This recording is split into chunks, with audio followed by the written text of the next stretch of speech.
The Patriots. Into the end zone. Here. Touchdown for the Patriots. WBC FM and HD Boston 98.5. The Sports Hub. A Beasley Media Group station. Sports Hub headlines. Bad night at TD Garden for the Bruins yesterday evening as they got shut out by one of the worst teams in the NHL, the Philadelphia Flyers, 2-0. Tyson Forster and Joel Farabee each scored once for the visitors. They now have 3 wins in 10 games this season. The Bruins have tonight off. They'll visit Carolina tomorrow night. The Celtics had yesterday evening off. They open up a 4-game road trip against Indiana tonight. Randy and Max have the pregame at 6:30 and the tip-off at 7 here on 98.5 The Sports Hub. After missing 3 games with lower back pain, Sam Hauser is listed as probable for this evening. Patriots players will return from a 2-day break. They'll go through their first practice of the week this afternoon in Foxborough. The next game is on the road against Tennessee on Sunday. In other NFL news, we had another trade yesterday. Minnesota got Jacksonville left tackle Cam Robinson and a 7th-round pick for a conditional 5th-rounder. Also, Baltimore sent a 5th-round pick to Carolina for wideout Deontay Johnson and a 6th-round selection. Stephon Diggs has a torn ACL. He's out for the rest of the Houston season. And Indianapolis is bench starting quarterback Anthony Richardson in favor of Joe Flacco. Finally, the Yankees avoided a World Series sweep. They beat the Dodgers last night 11-4 at the stadium. Game 5 tonight in the Bronx. Sports Hub headlines are brought to you by Safety Insurance, providing comprehensive coverage for your auto, home, and business. Ask your independent agent about safety. I'm John Wallach at Boston's Home for Sports, 98.5 The Sports Hub. Your next update at 6:30. Boston plays here. Pritchard, half court. It's in the air. He got it. He did it again. 98.5 The Sports Hub. Afraid hello. Hello. Hello. Mm-hmm. Hello. Hello. Hello. He's naked. He has a sword. Oopity up with a football. 98.5. The Hub. Bruins are back from the West Coast. Cocaine and hookers. Yes. Na na na na. Is it okay to use this for the radio? Yeah. Welcome to the show, you sweet bitch.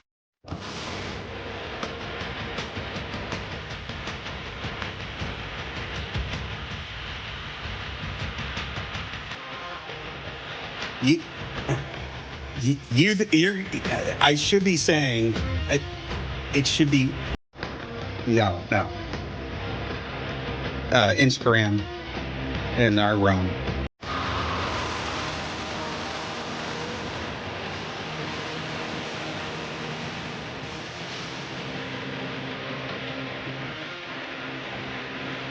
Hey! Ah! Oh, I'm so sorry. Good morning, everybody. Good morning.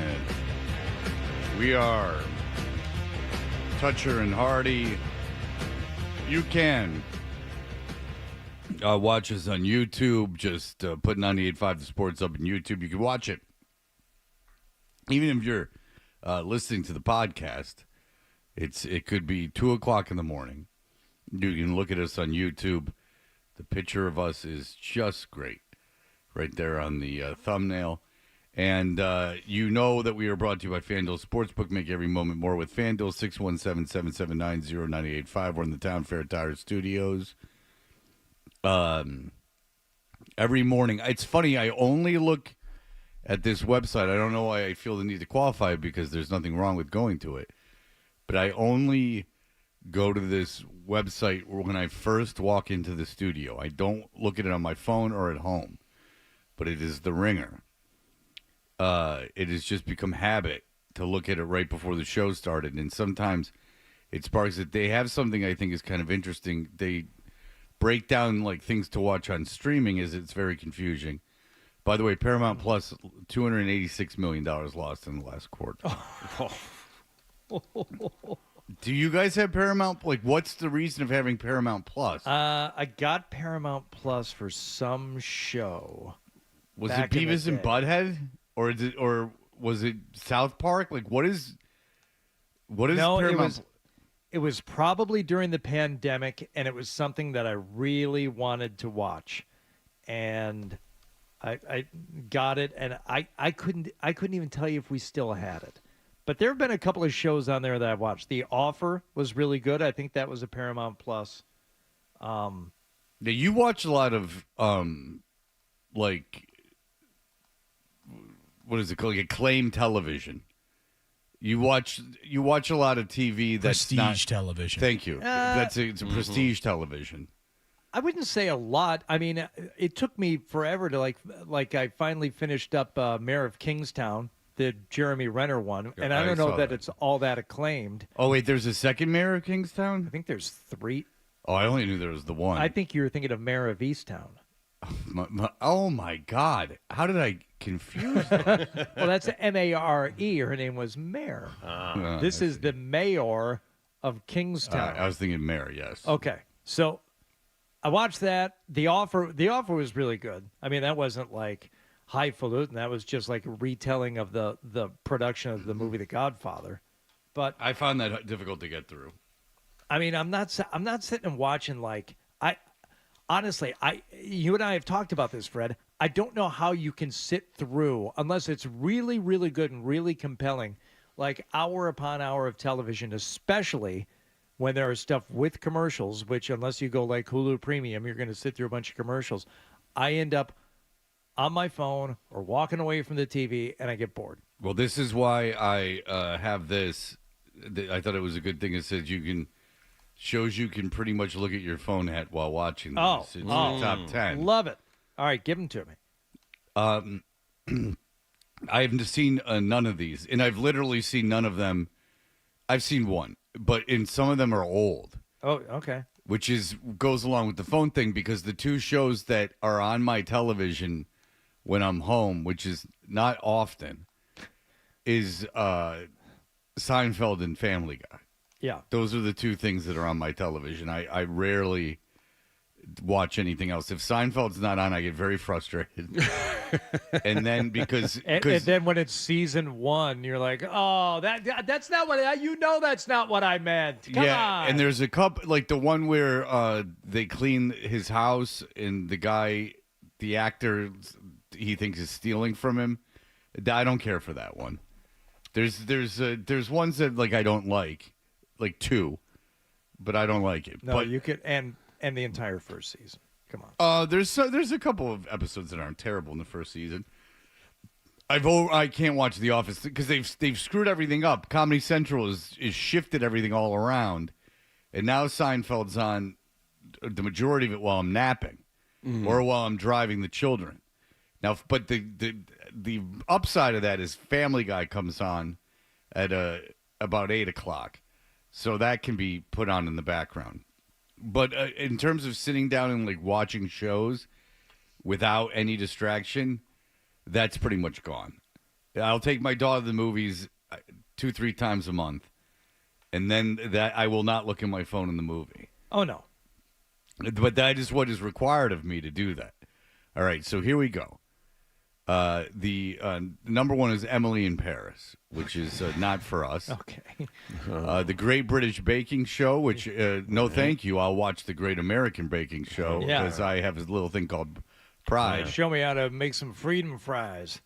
Freedom toast. Planet Earth is number 3 on Hulu, which is about animals. One thing I saw on the phone that I actually found interesting is the tigress is walking, or the lioness is walking in front of the lion. Mm-hmm. And the lion bites the lioness's tail. Obviously, the lioness is the female, the lion is the male. And then let's go with the tail, and then the lioness smacks him in the face with her tail a little bit. And that is the way, apparently, that they flirt. Yeah, the biting of the tail is the lion's way of asking, you want a hump?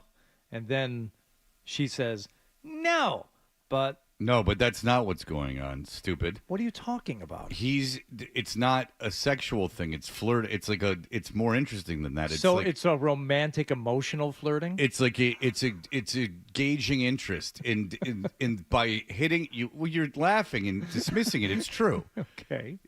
They bite the tail loosely, and then the lioness walks in front and lightly slaps him in the face, saying kind of like maybe. Okay, well, this is my question. What is involved in a lion-lioness relationship in courtship beyond the actual physical act of sex? I don't know if they're monogamous. There's animals that stay with each other. Do they date? I mean, it's a courting process. There's an evolutionary aspect of it. They don't just have sex with anyone. Yeah, maybe the rules are, lion's king of the jungle. Why does he need to be tied down with just one lion? Obviously, when sickly animals and stuff don't reproduce, there's an evolution going on. It's survival of the fittest. Unless you're crazy Noah's Ark people. I mean, not everyone is mating. How dare you? I mean, I found it interesting because I actually did find it interesting because I was actually, like you gentlemen, I didn't just dismiss it out of hand, though. I just thought that a male lion would just mount a female lion and just go ba ba ba ba ba. But no, there's a elaborate courtship going on, which I found was interesting. Because you don't think animals talk. They look so dumb. Two dogs are dumb. Two dogs get together, they're dumb. They're like fake fight, or they sniff each other. There's nothing elaborate about the dance. This was a little burlesque. I contend that, and throughout my extensive lion research, that the biting of the tail is a way to just get the lioness to raise her tail, and that way waft the hormones and pheromones in the direction of the lion, and that way he can tell if she is ripe for mounting. It's a good theory. Why didn't he just jam his nose in her then? Because that's crude. It's part of the dance. I'm not saying they're not without etiquette. That's well, yes, you are. You're fighting three different battles. I can't go. We went from humping to that. Yeah. Okay. You got to sliding scale apparently. All I know is that it's a good thing Hardy's married and monogamous, or the ladies would be in danger with the way he looks at these things. And the ladies are completely safe knowing that you're getting your dating tips from the Serengeti. No, I found it interesting that the animals had a way of communicating that was more than just raw, mating. I thought it was interesting. And then you specifically made it dirty. I don't understand why is this controversial? Okay, because let me play the role of Fred here. If one of us had brought this up. Oh, how do they know what a lion is thinking? Stupid. Okay, I thought about that. Thank you. They have. I mean, they obviously don't know for a fact, but they have watched them enough and seen this behavior repeated, countless times that can infer due to the behavior that this is what's happening. It is, of course, a hypothesis. They haven't gone into the brain of the lion and poked around and seen that that's the case, but they have witnessed it enough that they believe that this is what's happening. Which is why the shows with the animals sometimes when they're short, but when they don't have a human, where it's just a camera mounted, and you're really seeing animals without human interaction, are somewhat interesting because it is a lot more elaborate. And if you like animals, it shows that they got their own thing happening. That when human beings are out of it, they're doing fine. They don't need us around. I don't know that I need to be on my phone if all that is going on. No. Yeah, but I don't know if that's Planet Earth. I just saw this on my phone, ironically. Yeah, let's be honest. I didn't watch a documentary. This was a 30-second clip. All right, what other shows can Love you is watch? Blind, which apparently is about blind people. Jones. That's on in my house, and it's one of those shows. I walk past the TV, I watch 5 seconds of it, I shake my head, and just go in another room. But one of the great fantasies is, do you know, the Benji from Howard Stern, had sex with the blind playmate? I don't remember that. I think that happened, and that's the fantasy. You find some it's like a mask situation, but I'm the mask guy. So you find this incredibly beautiful woman that would be so far out of your league. And Laura Dern rubs her fingers all over Pancake Head and says, "You look pretty good to me." Yeah. You better have your fingers looked at along with your eyes, baby. Yeah, exactly. Something happened to your hands. Or you're blind to the hands. You got hand blindness. Yeah, looking for. Don't touch my face. And the sun shining on my. These things are good. Ice cream and cake, a ride on a Harley, and the sun. These things are a drag. Right, rain in the sky, no money in my pocket, and the sun shining on my face. Yeah. Do you like it, Mom? I'm looking for heroin. Yeah, I don't like Mask. That was on too much when we were kids. Sam Elliott was the balls, though. Oh, everyone. He's on Family Guy now. Yellowstone is 5. I don't know. Outer Banks, which my son watches. What was 5 Yellowstone? You said? Yellowstone. That show sucks. It's it was, for phone though. It was so good. It's coming back, right? It was good for Yeah. us, like a season and a half or a season or two, and I could do 20 minutes on how much I hate Yellowstone. Yeah, you have told. I'm not dismissing you, but you have told us before that your feelings on Yellowstone. And now they're trying to make it. They're coming back without Kevin Costner. No, he's back. Oh, he is back. Yeah, according to what I saw, he's back. Like they're running promos for it during sports. Outer Banks, which is a show my son watches, and every time he's watching it, I find myself asking him a bunch of questions until I know I'm annoying him. How long does that take, usually? He's pretty patient with that stuff because he's super annoying. So, he deliberately annoys me, too. But I'm not deliberately annoying him. I'm like, why are they looking? What kind of treasure are they looking for? Yeah. Why'd they melt the gold down? So, Law and Order is at 7. Has anyone ever seen Law and Order? Well, obviously, John has because it's an hour-long drama on network television. Not for the last 15 years. I thought I was going to be a Law and Order guy when the show started because I didn't know what Law and Order and all the different ones were, and it was on one day when I got home, and I realized the appeal almost immediately. You don't have to watch more than one, and you don't have to watch the previous one to watch the next one. They're all encapsulated, perfect little hour-long things. And I thought, oh, this will be good to have on in the background, and it's kind of quiet, and it's good napping TV. And then I watched a couple of them, and I said, oh, it's not very good. So, no, I will not be a Law and Order guy. Then there's something called Kunk on Earth, which is it's disappointing because I thought it was Cuck on Earth. Oh. Is Kunk on Earth the interview show?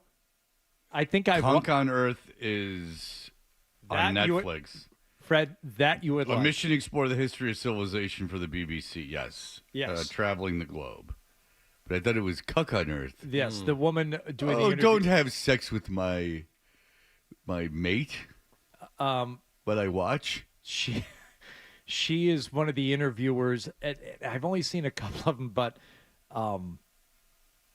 presents herself as knowing nothing about the subject and asks really, like, almost insultingly bad questions of the interviewee. Oh, you would like a comedy? Yes. Okay, I would like that. It's a mockumentary. Okay, I would like that. Murder, She Wrote is at 9, which I've never seen. And Quarterback, which I will never in a million, trillion, billion years watch, is on at is number 10. What's Quarterback? It's about quarterbacks. It's a documentary where they follow quarterbacks, and I watch football every week 4 times. I do not need to see any more of it. I love football. I watch it. I consume 5, 6, 7 games a week. No more. It's a Peyton Manning dig. It's Omaha Productions. They follow 5 quarterbacks around during the season. it's The enough. NBA's did the same thing. The NBA is doing the same thing. It's enough. Yeah. I don't need any more. I watch the games. It's enough. And the constant coverage of it is enough too. Like I really don't understand why anyone would choose to watch a documentary about something that you're actively watching that is covered 24 hours a day, 7 days a week, 365 days a year. Like, I wonder if you could just throw some more crap up there for me to look at. There's only one thing that I would watch Patrick Mahomes' life to see how he has to deal with that idiot brother of his wife, that kind of thing. I'd be curious to see how he manages that and stays normal. Well, I mean, his wife deserves everything she gets because, I mean, I think she grabbed him in high school. I think that they went to high school together. Okay. Because he's no, great-looking kid, and she probably just went, both hands, I'm going to hang on. He probably wasn't overly confident with women, and she got in there, and she found him, and then he fell in love with her. So as annoying as Brittany Mahomes might seem, I respect the hustle. Good for you. You got the man. You deserve it. And I don't think he doesn't seem like a guy to leave her. I bet you he doesn't cheat on her. How about that? He seemed like a guy maybe don't cheat. Because if you've been with a lady since high school, I think that maybe you get into that like weird brother, sister, mom, son kind of thing. Like where, I mean, if you've known someone longer than you haven't known them, and you're in a, like, and you're 25 or 26, 27, I would imagine that it's a different sort of relationship than any of us are familiar with. That's what happened in the Blue Lagoon. They had a beautiful baby together. Were they related? Brother and sister. In the Blue Lagoon, they were related? Is that right? Oh, yeah. That movie was about a brother and sister trapped on an island having sex and having a baby? Bingo. You know what? How did I not remember that? Well, because I never saw it, but I did, and I don't remember that. You saw that? How'd you see that? Not in the theater, but I saw it when I was on TV. Yeah. Because that was. Did you guys watch the Brooke Shields documentary? No. Boy, did they sexualize that girl before she was 18. And so she was in that well before she was 18, and I think she's topless in it. There's definitely a breastfeeding scene. Yeah, so Yeah. like it That I remember oddly. the whole thing is fascinating that they made it. It's so creepy. It is. Yeah. It's like not Looking back good. at it, it is. Yeah, and I have no desire to see it. All I know is that guy was in the movie Heaven, which when I was a little kid, I used to see the thing in the paper about the male stripper Heaven, and I thought, imagine all those women pawing at you, and it would get me very excited. And then I would cut out the Brenda Starr cartoons and put them under my Oddly pillow. enough, the movie Brenda Starr starring Brooke Shields. And it all came together. Let's See end that? there. All right. So, gentlemen, it was a big night last night, Hardy. I'd imagine there's a lot to talk about. Not really, but we'll talk about it. All right. We'll try to fill the time. We will be back in just a moment.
we are Tusher and Hardy. Hardy, what happened last evening? Bruins taking on another fantastic hockey team last night, and the Philadelphia Flyers. They're at TD Garden, and we spoke with Coach Jim Montgomery yesterday. Seems to think the team is finding their way and they're figuring things out. And it was actually Philadelphia who figured things out first and throughout the night last night. Forster drops one at the blue line here for Frost, and then a shot by Tippett. Firing wide. He can bring it. Now a shot from right in the slot for Forster, and he scores. So the initial rush shot missed the net, but the Flyers come right back with it, and Forster finds himself right in the slot and beats Korpisalo to give Philadelphia a 1-0 lead. It wasn't as bad as it has been in other games, but that's a pretty good encapsulation. All right. Dead crowd, by the way, booing this and that. It just was, the Bruins are not bringing a lot to the table. Frustrating game to watch. Very frustrating game to watch. Well, because of stuff like that. The shot, totally misses, but the other team, they get whatever junk is left behind the net, in front of the net, and then Forster is right there in the slot, right there in front of Korpisalo. It's not even Swayman, and I know these guys don't necessarily change the way they play, but it's Korpisalo. He might need a little more help than Swayman does, and instead you leave a guy alone in the slot in front of the net. See, Korpisalo was great early. I mean, Philadelphia could have led 2-3-0 in this game early. I'm glad you brought that up, John. And the Flyers get it cleared, and now a race up ice as Lawton sends one over to the far circle for the shot from Hathaway, and it's gloved by Korpisalo. Doing the split, sliding about 8 feet out of the crease. He's not afraid to get a little loose with some of those saves last night, and he was very, very good. But when you don't clear the puck as well as your opponent does, when you leave guys alone in the slot, that's all it's going to take. And when you're also snake bit on a couple of scoring chances, a 1-0 game is what you're going to get. They added the empty netter at the end, and the Bruins end up losing 2-0. They the power play is not ideal. Yeah, there was a 5-on-3 for over a minute and a half, and they didn't generate a good chance. And the power play after that, where they went without a shot. And then Philadelphia, once they got the lead, packed it in. Imagine if you're playing basketball with zone defense where all 5 guys are in the paint and not allowing you to get in there. The Flyers blocked 28 shots last night. But the puck wasn't getting to the goaltender. And the Bruins somehow were unable to adjust to that. It was really frustrating to watch. That's got to be a fun team to play for, that in October you're seriously blocking 27 shots. Yeah. That's some playoff stuff right there. They must have really wanted that third win. Torts at his best.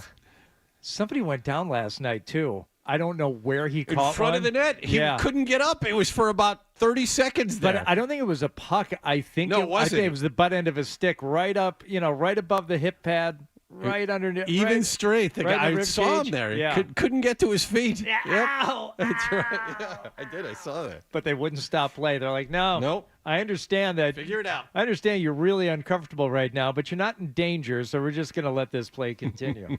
That was fun to watch. Alex Ovechkin, pretty fun to watch right now. As he tries to track it down behind the net. Alexei Protas 1-on-2. Gets it back to the point. Kept alive by Ovechkin. And Ovechkin gets a return. Wrist shot. Score! Alex Ovechkin! That was goal 855 on his career. He would score goal 856 less than 2 minutes later as he continues his quest to break Wayne Gretzky's NHL career goals record. That puts him 38 goals away.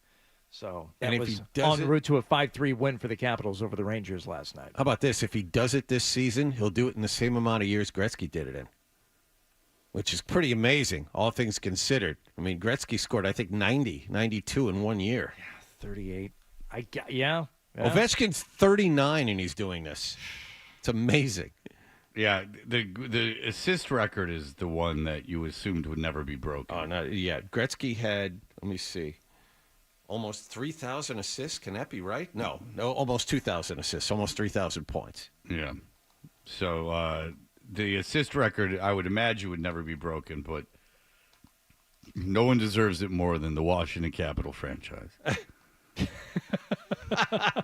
An original 6 team. Yeah. Rabid fan base. They love their hockey there in D.C. Well, I looked up the assist record, Fred, because I was curious. Gretzky is over 700 ahead of second place. Yeah. And the active leader is Sidney Crosby, and he is almost 1,000 behind him. Yeah, and Crosby, if you don't know, has had a very successful career and is not young. Yes. So I think that Crosby might make the Hall of Fame if I'm so bold. Crosby's 37. When did that happen? My God. Well, he's been in the league since I was 15. So I know, but it so might is Stamkos, and he's like in his early 30s. You know, it's amazing. But he is also on another team, so Yeah, Stamkos is paying the price another way.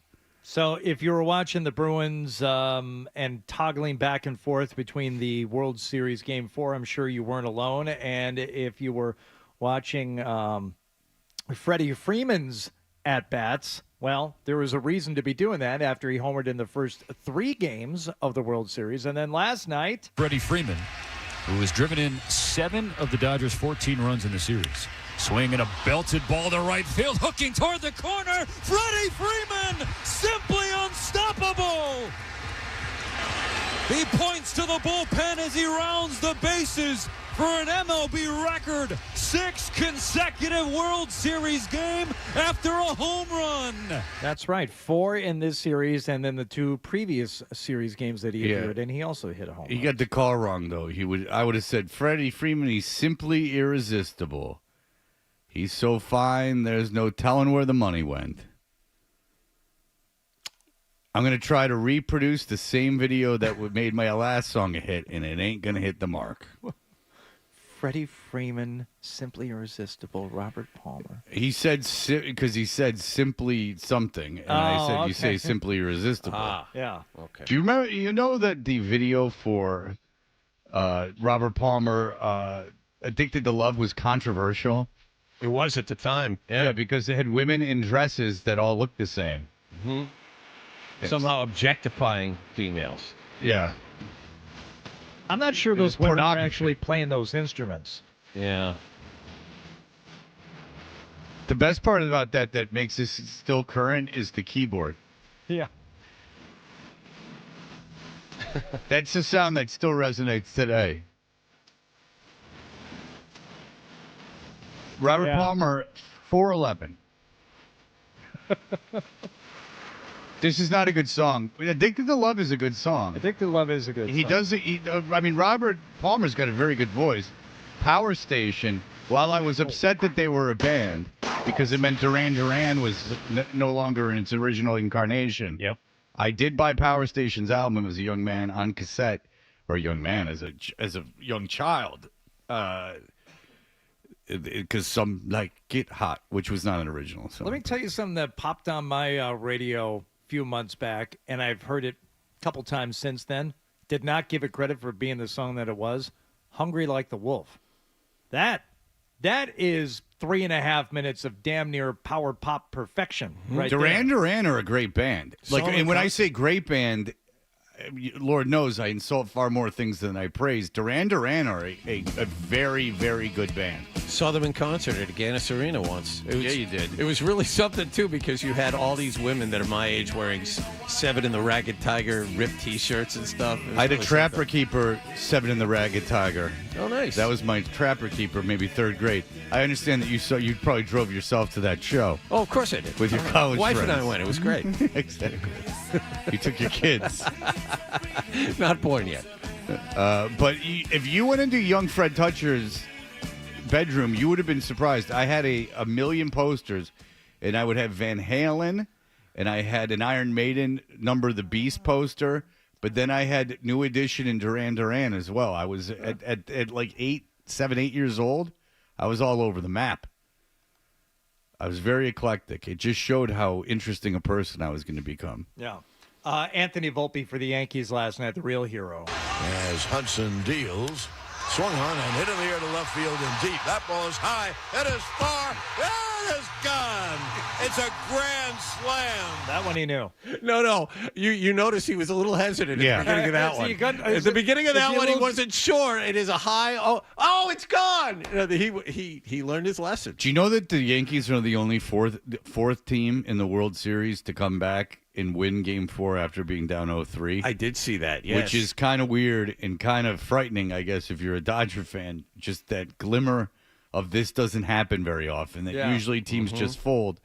And Flaherty is pitching. That's tonight, right? So Flaherty's pitching tonight, which I'm not overly convinced that he can duplicate what he did in Game 1. Garrett Cole's pitching on the other side. That's the thing. Oh. So, and it was relatively recently that the Dodgers, it wasn't obviously in the World Series, but within the last few years, they lost a Game 4 when they were up 3-0, maybe in, I had to have been an NLCS.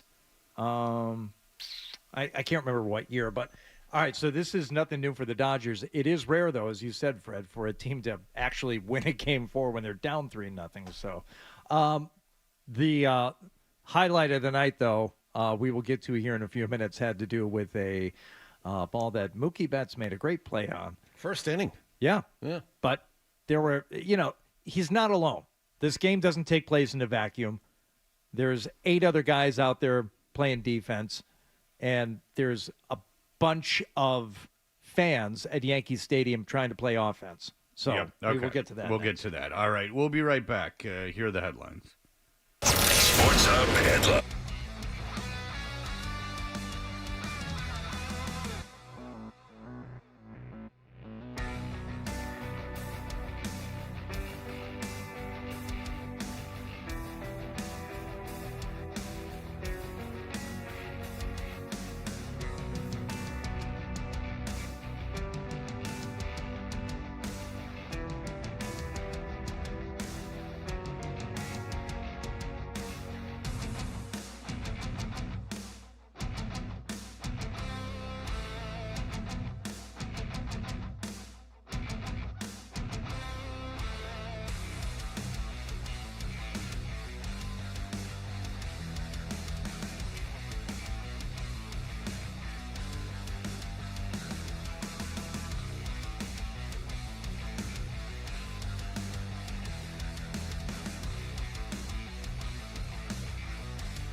We are brought to you by FanDuel Sportsbook. Make every moment more with FanDuel. Hardy, what's going on? All right, first inning last night at Yankee Stadium. Mookie Betts. Fly to right by Torres. Betts in the corner. Does he have room? Fights with the fan. And they're going to say that it's an out and fan interference. So an out, one gone in this first. It's the second time that Gleyber Torres has hit a ball that has ended up in fan interference in this series. He had the home run turned into a double back at Dodger Stadium. And yeah, Betts has that ball in his glove, and this fan literally tries to take his glove off. Pries the ball out of there. A for effort. Well, he won't be watching the game much longer. Now, what broadcast was that? That's Fox. Fox. Okay, because the ESPN radio broadcast, Jess Mendoza would not stop talking about. Oh, really? Just how these men needed to be severely punished. I was in the car, as is my wont, when that was happening, and Jess Mendoza was on and on and on and on and on about what terrible people these people were, to the point where when I saw it, it should have been funny to me, but I was already sick of it. She just talked about it so much. They need to get them out of here. I can't believe that. And then the play-by-play guy's like, I don't want to say this because it's going to come off wrong, but once the fielder's glove is in foul territory, the ball is fair game, but that doesn't mean he's fair game. And then I went, oh, someone murdered Mookie Betts, and I saw it. It was just two typical Yankee fans pulling on him. I mean, first of all, good for them scrounging up the $3,000 for those seats. They couldn't be any more typical Yankee fans either. They were almost Met fan-like. I mean, really. There is a line where it's close on both sides. Same as Jet Giant fans. Very true. Yeah, I guess, but if there was, what is that, the diagram? What is that called with the two circles? Oh, the Venn diagram. The Venn diagram. Yeah. And they would meet. That's where Met and Yankee fans meet. But those... I mean, buying price, getting price was maybe it was less because it was 3-0. And you're all the way down the right field line. Yeah, so maybe but it's I mean, I'd say that's $1,000 a ticket. And sure. And you lasted a half an inning. No. That was the first hitter at the bottom of the first. No, but just the idea that it's not even that it's just that they had the money. Oh. Like someone that would just start. Because if you don't know what happened and you haven't seen it, so Betts makes the catch, and he makes the catch. So it's a little, how they call it is a little misleading. Yeah. Because it sounded like, and on the radio too, that they had disrupted the catch and that it had fallen, and that Betts started complaining, and then they reviewed it. They didn't say they reviewed it, but it was fan interference. That's not what happened. Betts went in. It wasn't an incredibly difficult play, but Betts went in. He caught the ball. He caught it, so it's in his glove. Caught that. There you go. It's been caught. And then this one, the fatter of the two, starts yanking at his mitt and prying it open. So Betts takes his, what is he, left-handed? He takes right-handed. Yeah. So Betts tries taking his right hand and trying to cover the glove up. And then the guy next to the fatter guy grabs his right hand and starts pulling it so he can't get at that glove. And then the dude, he can't get the glove off Betts because he's not strong enough. So he pries the glove open and tries to get the ball out of there. And you're not allowed to touch them. They're incredulous. That is a rule. That is a rule. And I'm going to get one over. This ball's going to be worth $1 billion. It was an out in a World Series game where the Yankees were down 3-0. So I'll be able to see, if I can get this authenticated, will never work again. The really handsome, smarter looking of the two, the first guy who's trying to grab his glove and get the ultimate souvenir, is Austin Capobianco. Oh, no. That can't. That's not right. That you made that up. 38. I wonder if he likes The Sopranos a lot. 38 years old. You saw the footage. 38 years old. Can you believe you're 11 years older than that guy?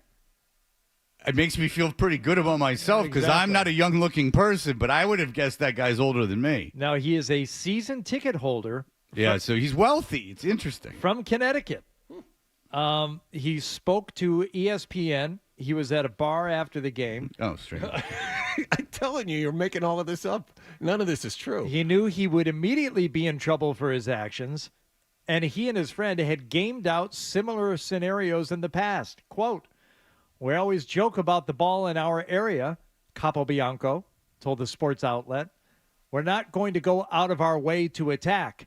If it's in our area, we're going to D up."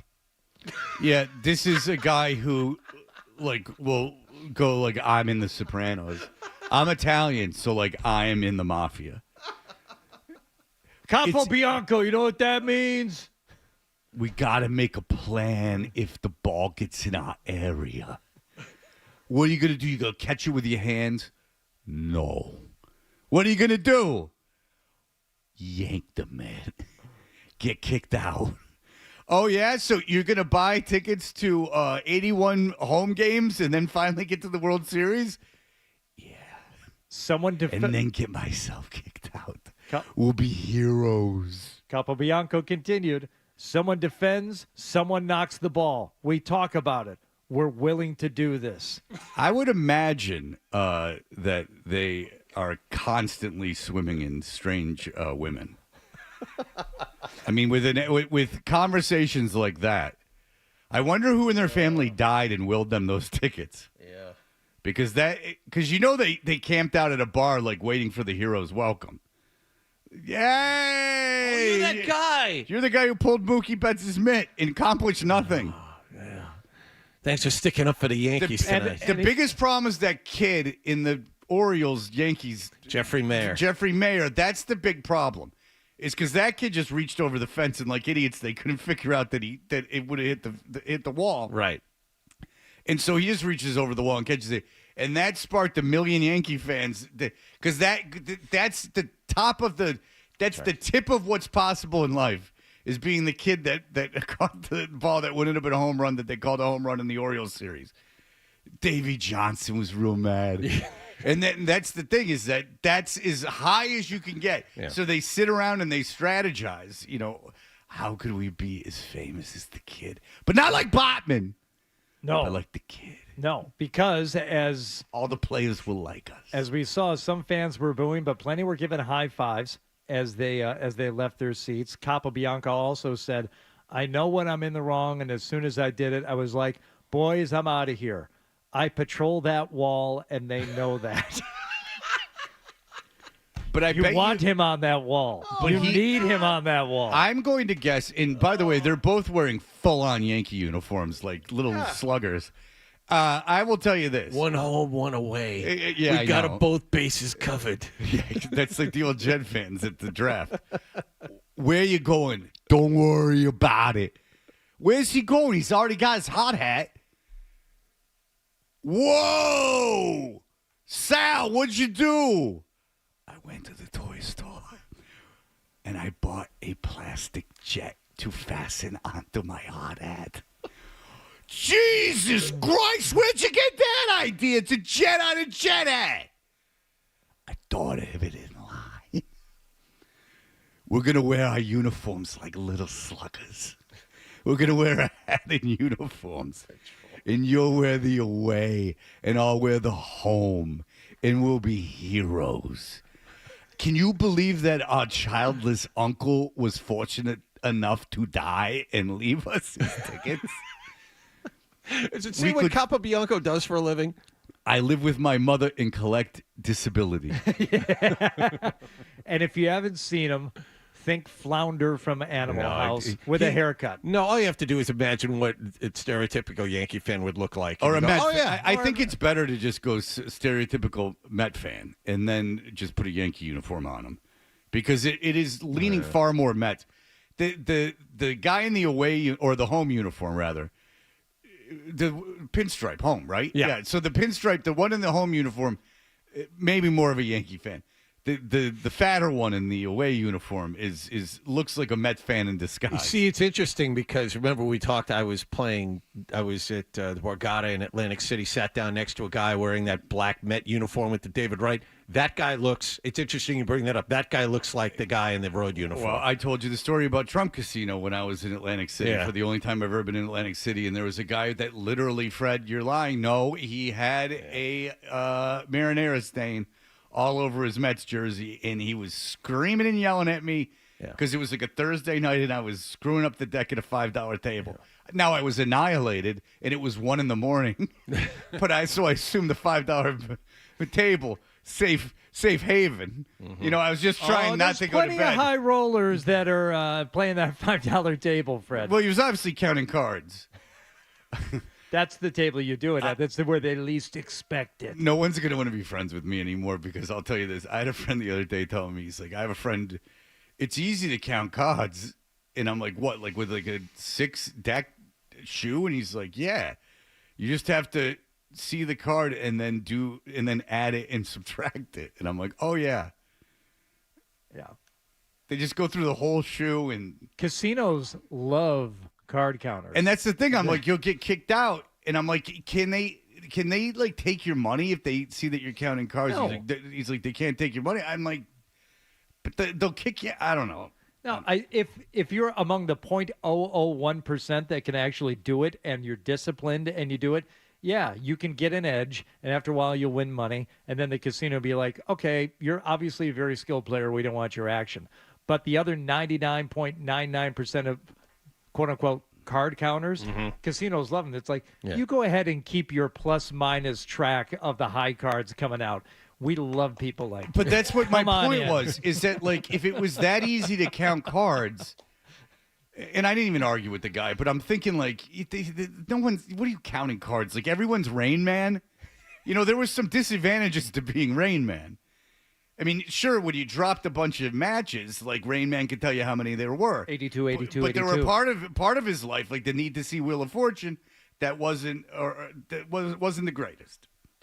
I mean, you know, with every great gift, it becomes, you know, another hurdle that you have to climb. Still attractive enough for a sex worker to approach him there, though, in the bar. So, and you know, they won't come up to just anybody, John. That was just rainfall from the Tom Cruise umbrella. Once she knew he'd turn her down because of the fact he's gay. So she was like, I'll just go after his brother and get some of that sweet cruise money. All right, when we come back, Joe Mazzulla's at it again. I think I'd like him, but I don't know if the logic for Mazzulla fits in this scenario. I don't know if this is a plan he's thought all the way through. We'll be right back. Half-baked?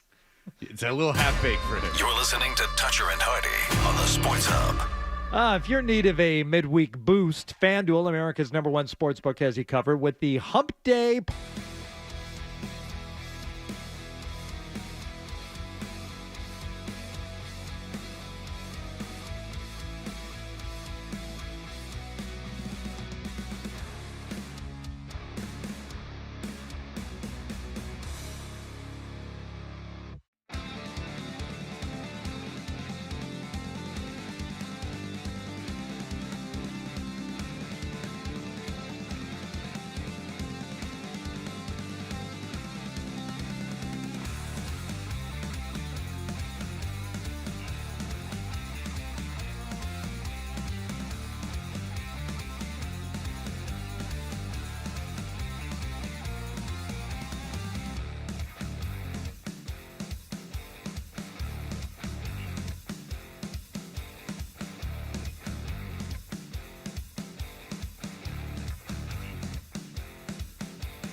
Andy and Max bringing the pregame at 6:30 and the tip-off at 7 here on 98.5 The Sports Hub. Sam Hauser has missed the last 3 games with lower back pain. He's listed as probable for this evening. Patriots players will be back at practice today. They visit Tennessee on Sunday. There were 2 more trades in the NFL yesterday. Minnesota got Jacksonville left tackle Cam Robinson.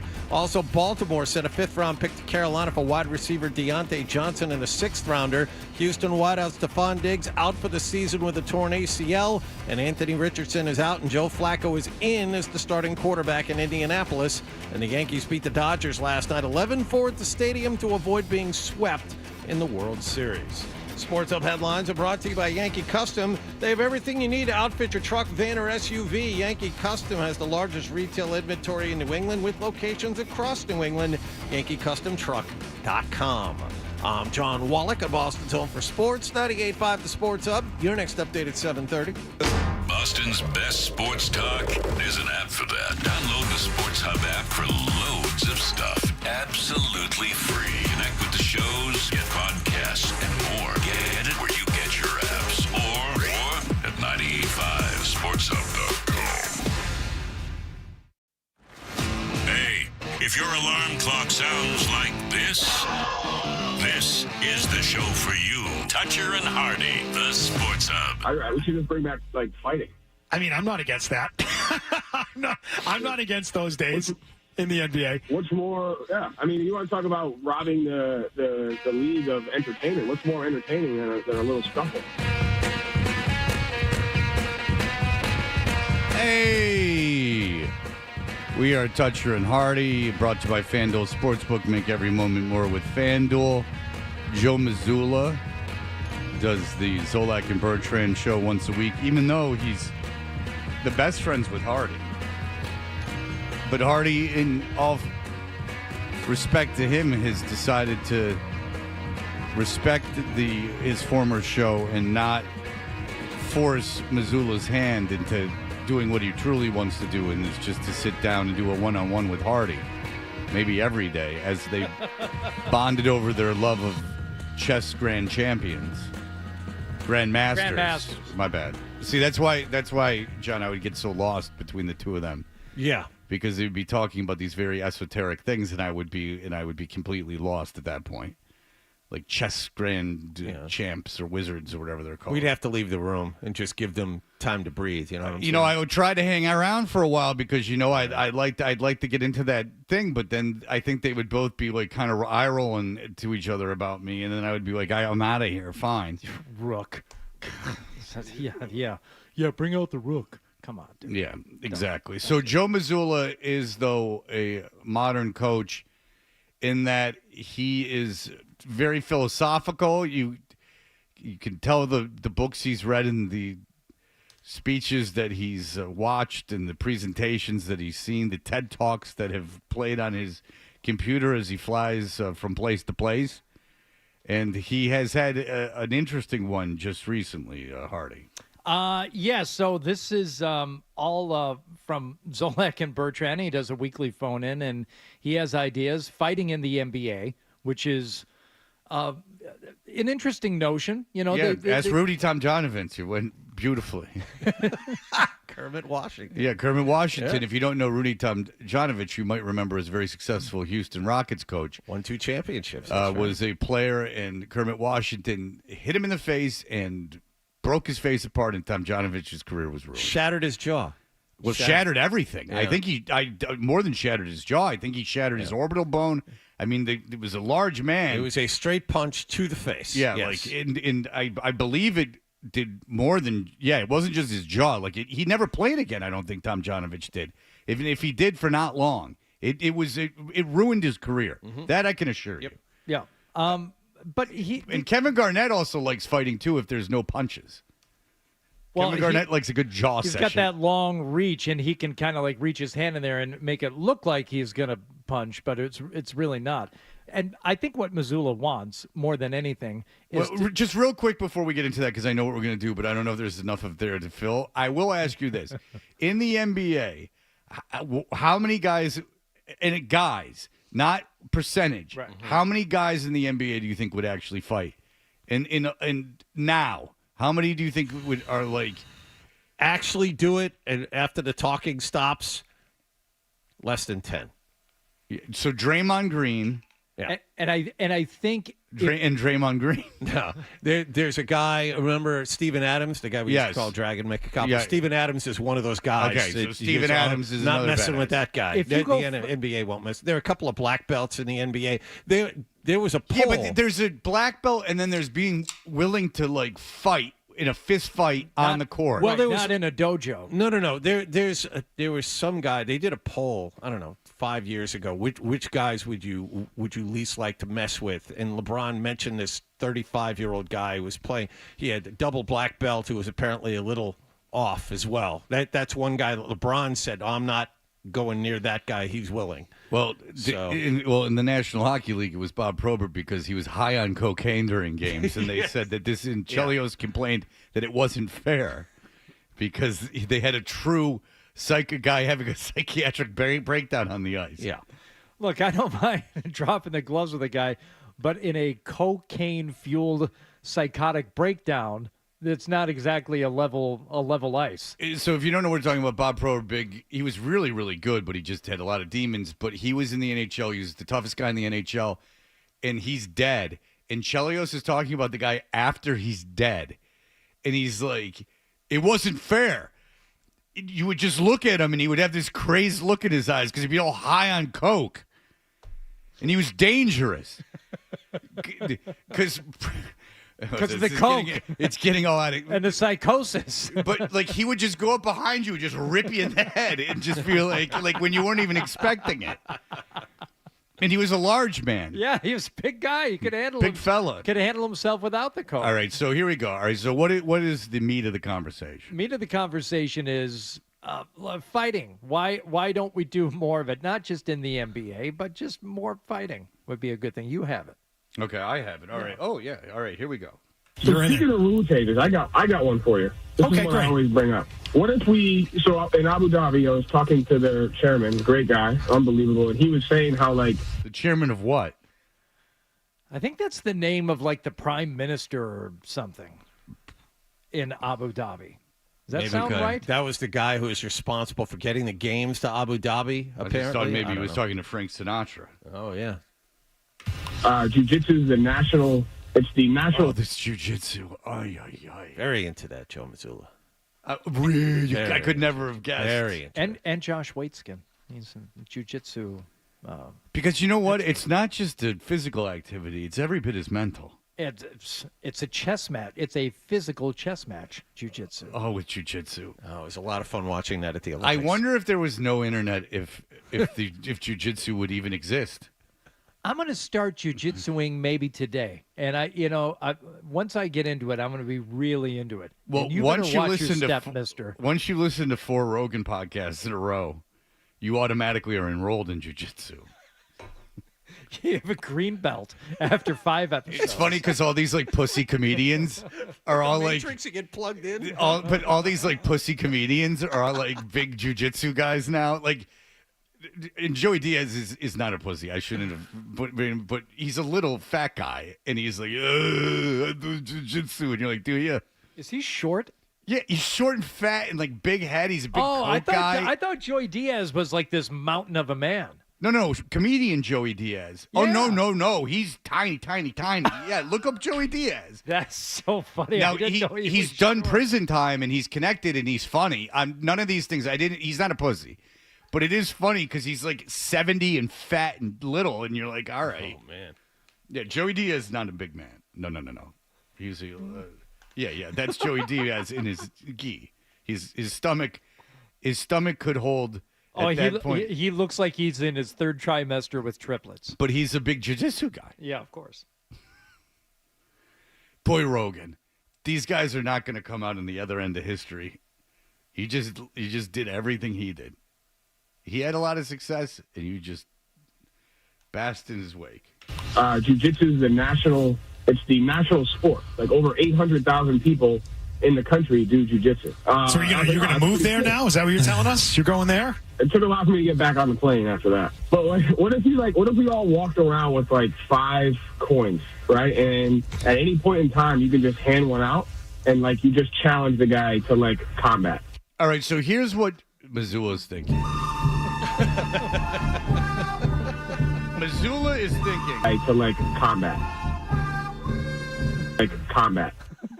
So here's what Mazzulla's thinking. He's like, a bunch of you punks like go and talk crap about me, and I could kick all your asses. You're all anonymous on the internet, and there is that great, and he does. And, he's like in shape, and he was an athlete, and he does jujitsu, unlike everyone else.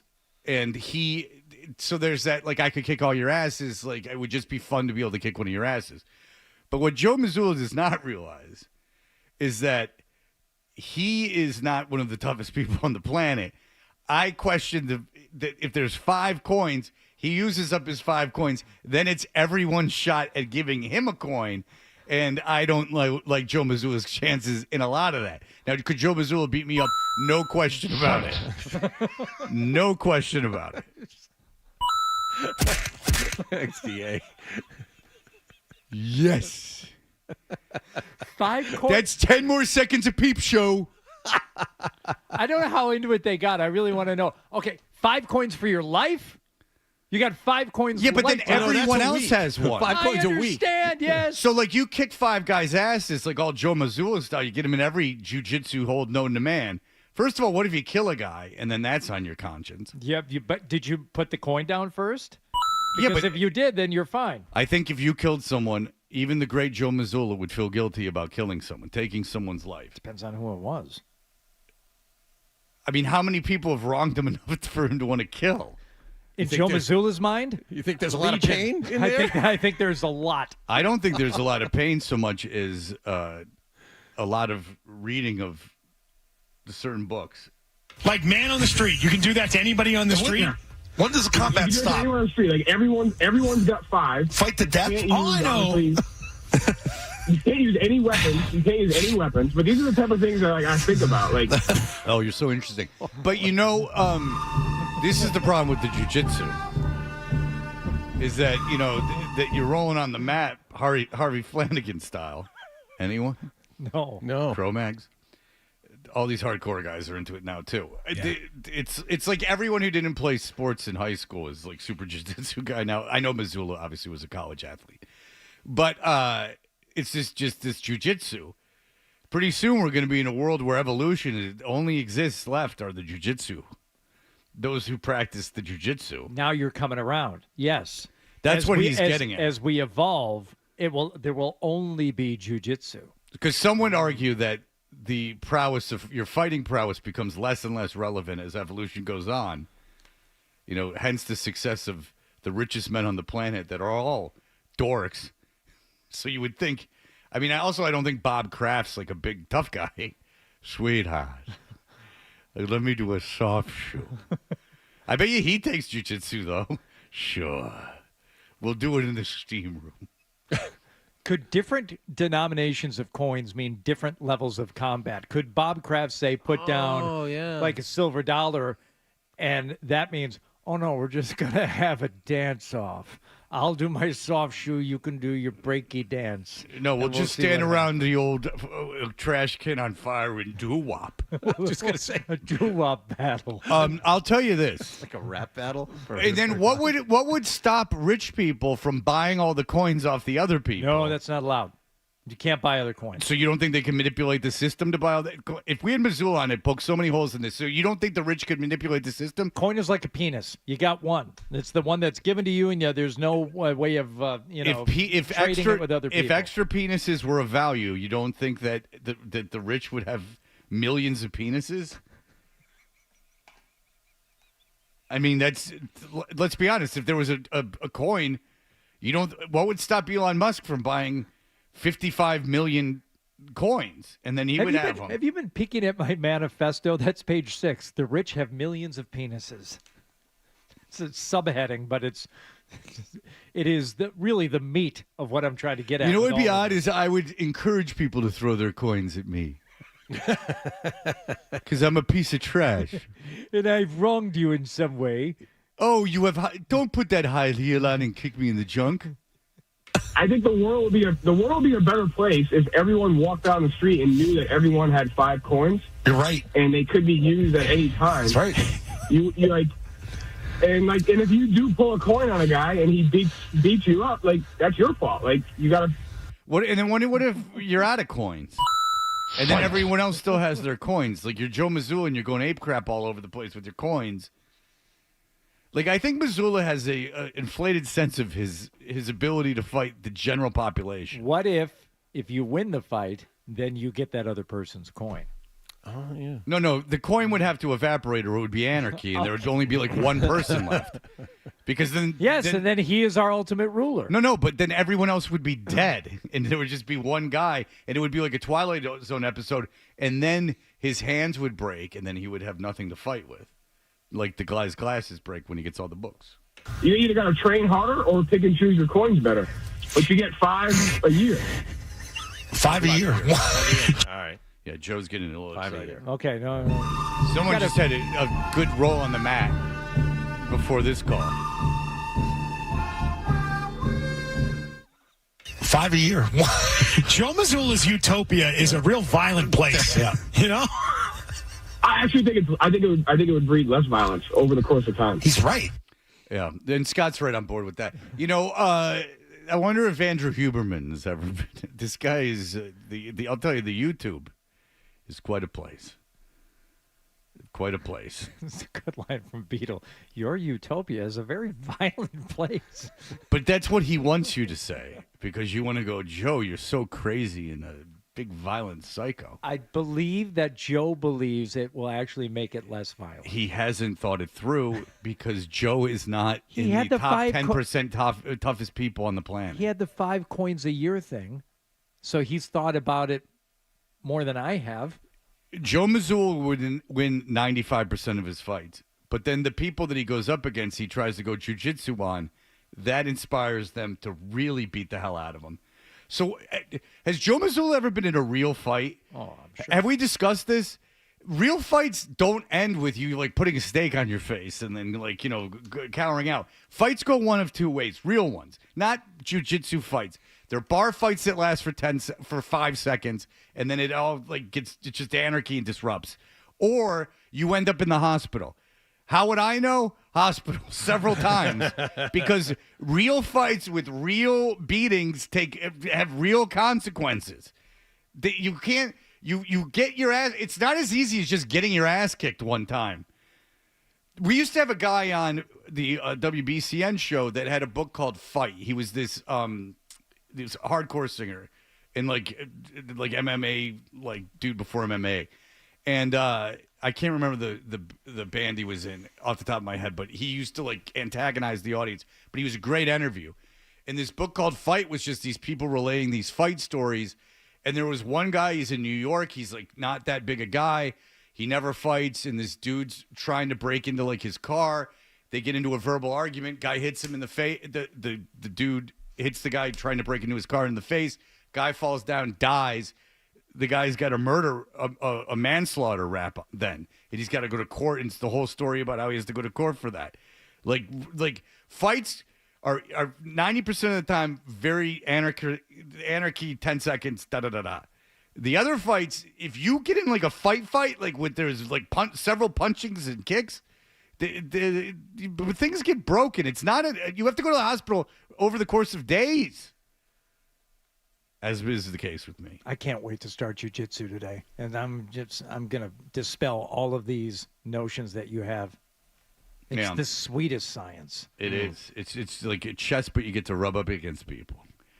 Christopher Price is a writer and a jiu-jitsu expert who will be joining us in just a moment. You're listening to Toucher and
Hardy, just very quickly, because I am interested in this. Ron, you taking pictures? Ron, what's up? Yes, sir. Not quite glad that. I mean, I know we're all making light of Mazzulla and his ideas for the dystopian future, but it does have a little merit if you think it through and say, well, hey, listen, it's not about fighting everybody or picking a fight with anybody. Obviously, that's not the motive behind it because you only get 4 coins and that's it, 5 coins. But the point of it all is the matter of fact that it's going to stop a lot of people from being these, telephone tough guys, these, in your window, cut you off in their car, throw their finger up at you. I said that's the instinct. I realized that, and I did say that. I said that's the fantasy, is that, there's all this anonymity, and this feeling that you can say or do whatever you want to someone without any repercussions, and that's what the fantasy is. But the unfortunate side of that is it's someone else's fantasy too. You know what I'm saying? That's true. Right. That's true. My apologies because that's all right. I turned in late, so my apologies. Oh, I'm glad you're listening. Thank you, sir. I was interested in your call, so thanks for calling in. I was interested because I've had that fantasy a million times. There's probably people listening right now that I've, at least at one point in my life, wanted to kick the hell out of. Whether I could or not, I would never know because I don't know what you look like. All right. Christopher Price is someone I would just embrace if I saw. A loving embrace. He's the Patriots beat writer for the Boston Globe, and he joins us on the Volkswagen Dealers Expert Hotline. Christopher Price, hello, sir. Thank you for joining us. My pleasure, Fred. I would embrace you as well, my friend. And I will turn my phone off this time, as famously, like my phone was on last time. I was giving Adam the what for, and then it turned out to be my own fault when we had Christopher Price on. It's not every day that will happen. All right. I've been asking everyone that we've talked to that's close to the team, how big a win was that over the Jets, given the controversy that surrounded Mayo and the Mayo over the course of the week leading up to it? It felt like we were at a crossroads at a really early point in his coaching career, and he was able to, as out of him or the coaching staff and the players, it was a big win for Mayo, because now you can take a look at the schedule and see, they got a good shot at beating Tennessee, they got a good shot at keeping things competitive against the Bears, and then the Colts are down the road, so maybe they can start to build a little bit of momentum here going into the second half of the season. I don't think they're going to be a playoff team, but there is a path to, say, 5 or 6 wins now after what we saw on Sunday. I have a very limited window. I have to do something right now, Chris. I hope you'll indulge me. I have to say happy birthday to my daughter. She just got the car. She's driving to school. Fair enough. And what she really wanted more than anything, she said, could you have Christopher Price say happy birthday to me, Dad? And I'm like, I don't know. We're trying to talk Patriots, but... Happy birthday. Okay. Happy birthday. I hope it's a great one. Happy birthday. You just made an 18-year-old's day. Nice. Well, good. Now she's going to go out and vote. And she is. She was very excited to pre-register. She's voting on Tuesday. Nice. Well, her vote should only count half. On count, she's just allowed to just now. Oh, happy birthday, kid. If all these young people voting, it's a real problem. It is. It's a real problem. So a path to 5 or 6 wins. Oh boy, you're I mean, optimistic. yes, mathematically, sure, but if you start factoring in things like Jacoby Brissett, who played well, could be getting another start. I don't know how that's going to go. And I think we all agree it's smart for them to, be real careful with Drake May. If there's any type of issue with him, you take him out, don't make him play hurt or injured or anything, because it's, about the long term with this guy.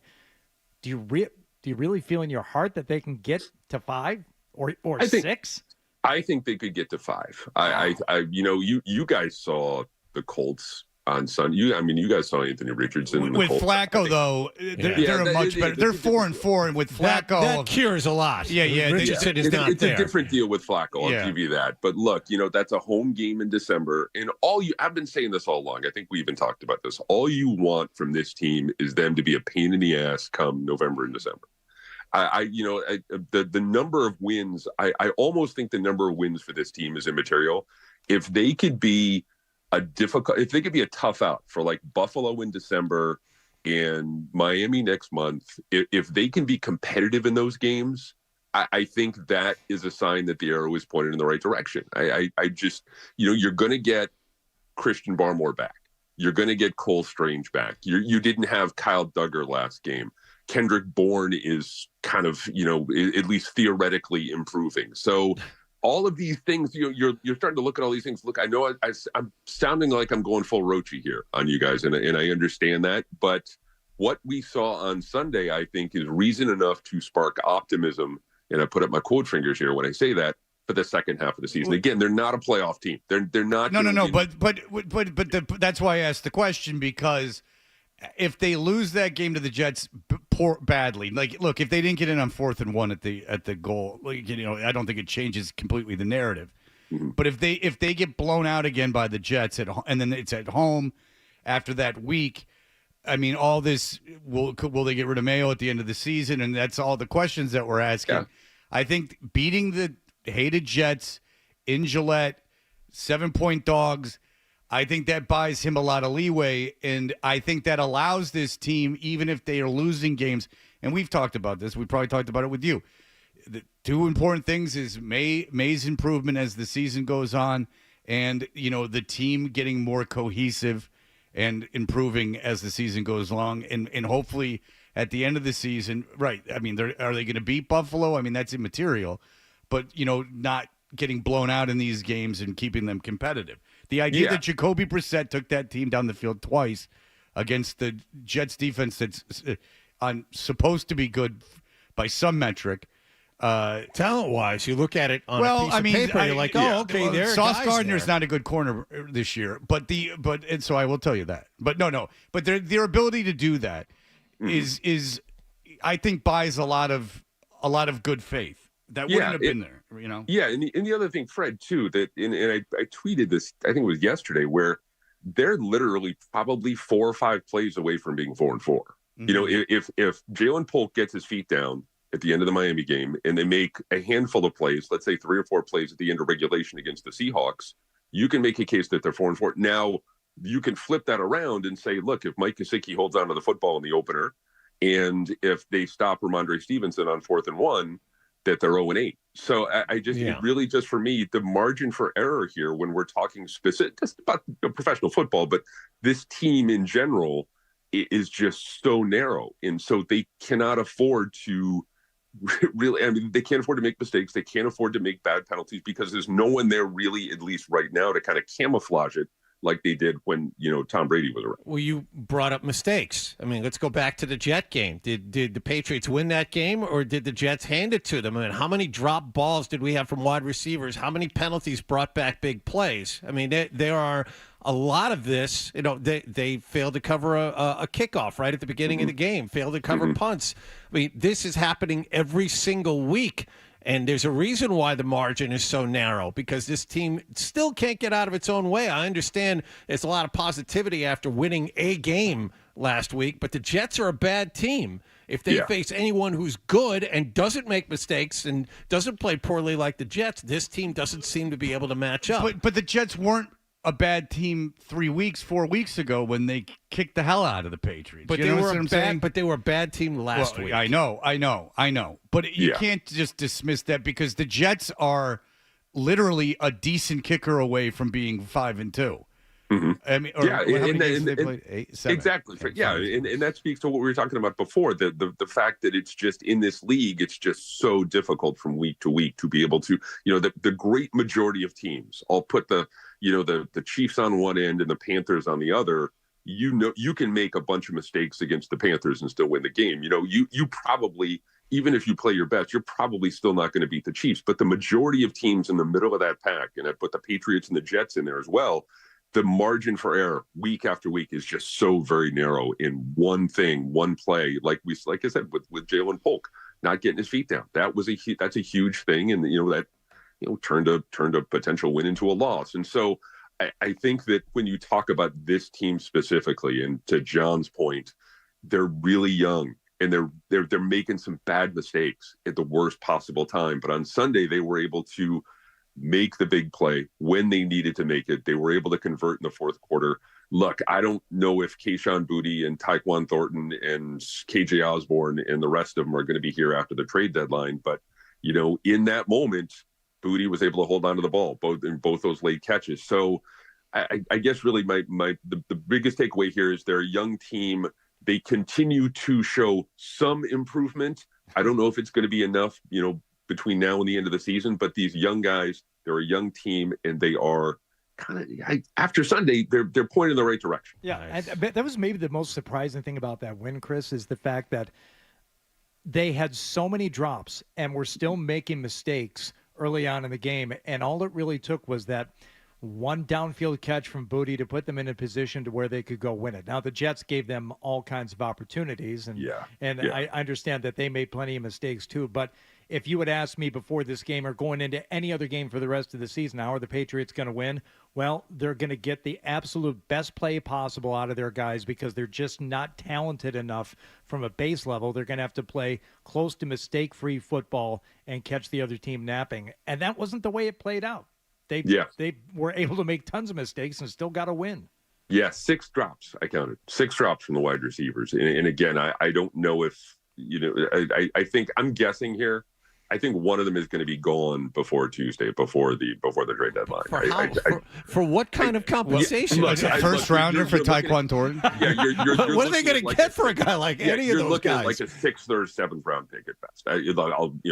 I'll say that, but maybe you can find a way. Maybe there's Elliott's got a trade partner out there that can get him a 6. But I don't think that with Kendrick Bourne returning, I'll say that to what we think he is capable of, the level of play we think he's capable of, I wouldn't be surprised to see one of those guys gone between now and next Tuesday. Belichick is not going to like that. Oh, man. That guy's really good. You didn't get anything for him. Yeah, that's right. All right. You can't be doing that if you're a young wide receiver. There's no, again, going back to the idea, there's no margin for on an individual level. They have to start displaying a sense of urgency, or it's going to be bad news for him.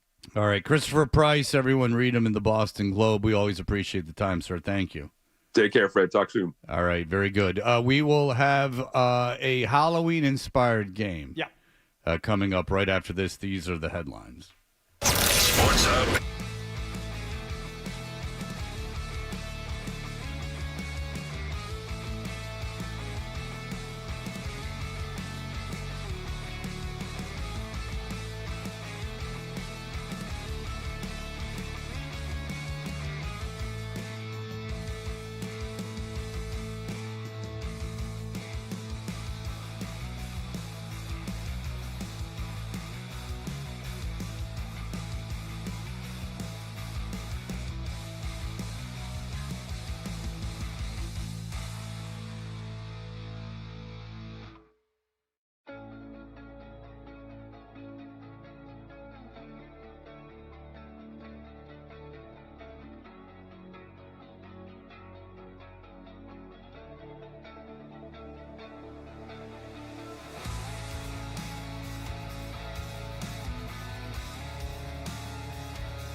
Is this that Ministry song again?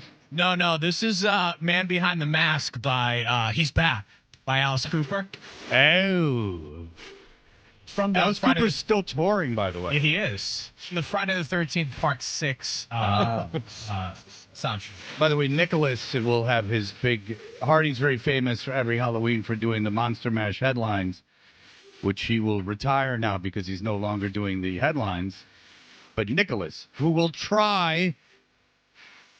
Because I can sniff out when Nicholas is doing shtick. You will try, Nicholas. And if it's good, it's good. I mean, if it's legitimately good, then that's great. And if it's not, that's even better. But if I know you're not trying, I'm going to be very disappointed in you, Nicholas.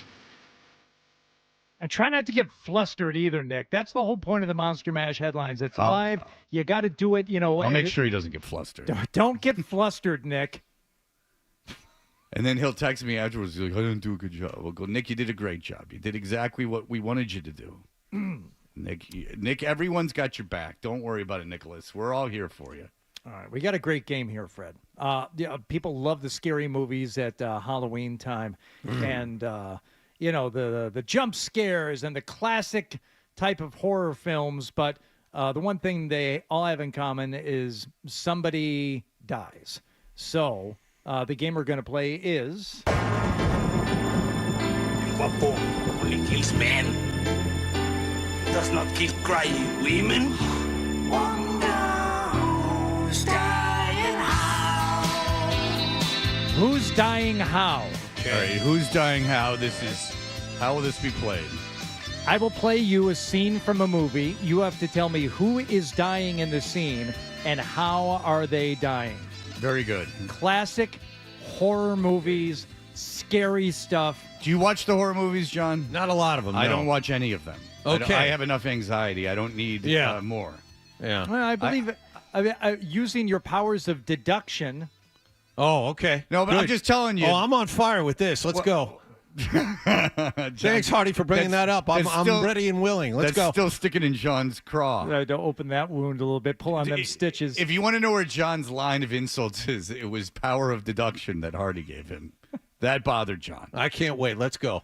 All right. It's going to be awesome. So here we go. Movie scene.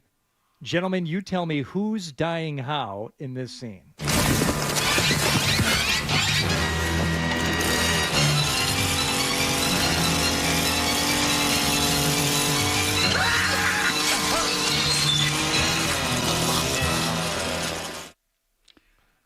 Well, that's obviously a Jackal concert. And someone got hit by a piece of the stool where Jesse James Dupree sawed it during the Chainsaw song. No, John, you go ahead. You seem to know about all I this say stuff. it's Leatherface with a chainsaw and a rainstorm. No, too much audio in the background, too much music. The Chainsaw Massacre is creepy, like porn creepy. Like it's the reason the Texas Chainsaw Massacre is so scary. Classic franchise is because it's pornographic. Okay, in its filming. This is a classic franchise. Classic franchise. I'm going to make a serious guess. I'm going to guess that's a Friday the 13th situation. And that is... Well done, Fred. Hey! Did anyone else just get an erection? But it is not a chainsaw. It's a vibrator. That's actually a line trimmer with a circular blade attachment. Oh, and so there was a little bit of... got it. Yeah. Did you know what... Was it a Toro? It looked like a steel, but it could have been like one of those off-brands that just has like an orange back to it. And they try and pass it off as a steel. When I pulled this clip, I'm sorry. So here's the deal. Yeah. Go ahead. You own... Not you, Hardy. Yeah. If you own the company that makes the trimmer... Yeah. Do you license it to the film just so it's in there? Or Yes. do you want to, you don't mind if it's associated with grisly murder? Not at all. Okay. Okay. When I pulled that clip and I was like, Hardy's going to tell everyone what this is. Like, I'm like, it's a buzzsaw, and Hardy's going to know exactly what type of saw it is and probably what brand it is. And as expected. Okay, so it is a saw. It's not a trimmer. It's a saw. It is a line trimmer, but with the circular blade attachment on the end of it for cutting down brush, or in this case, the abdomen of somebody. And that's Friday the 13th, Part 7. Adam's an idiot for saying saw then.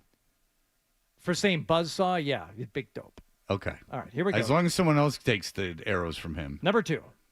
In the name of Lorik, Prince of Elves, demon be gone! Leprechaun. Sorry, kid. I don't believe in fairy tales. All right, that is a Friday the 13th. No. Nightmare on Elm Street, because there's a quip, and it can't be, and that's also it has to be a little person from a dream, perhaps one of the guys who heightened in the Seinfeld episode when you see him out of Seinfeld's universe, and you go, hey, that's Kramer's friend from Seinfeld. Right. a lot of B casting guys that did like a lot of stuff. It's like, yeah that's it. Nightmare on Elm Street, Part 3 is correct. Yep. All right. Hey, I know what sound that is. That's a cat when its hindquarters hit the water on the way to a fish is drowning. Another classic horror movie. See if you can guess this one. No, Mama. There's no hope for him now, Travis. He's suffering. That is Throw Mama from the Train. That is when Danny DeVito's mom hits him in the head with a pan. That is, of course, Cujo. You don't have a cousin, Patty. That is Cujo. That's easy. Yeah. Pet Cemetery? Old Yeller. And the dog dies a horrific death when the son has to blast him with a shotgun. Oh. That is Old Yeller? Old Yeller. I know the ending of Old Yeller, but I've never seen it. Okay. I know it's funny. Let's try another one.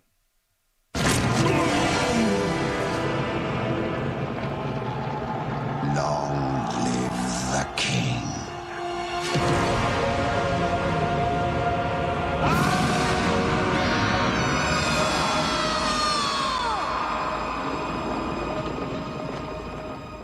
All I know is I don't want to see it because it sounds very dorky. What's it? You'd know. Animated. Animated? A horror movie that's animated? Well, stretching the bounds of horror movie, maybe. Of course, because why could we just do a horror bit? Who's dying? We have to stretch it, just like you idiots with the sitcom bits. Who's dying how? A sitcom's got to be a half hour? Yes, that's the form. This is an animated... Listen to the line. Long live the king. It's Lion King. Whoa! Which isn't a horror movie at all. Hold on. Jeremy Irons with there. Hold on a second. Dad? The hell's wrong with you? Jeremy Irons. You Nice. couldn't even piece together on Halloween? All right. Back to the horror movies then. Who's dying how in this clip? Yes.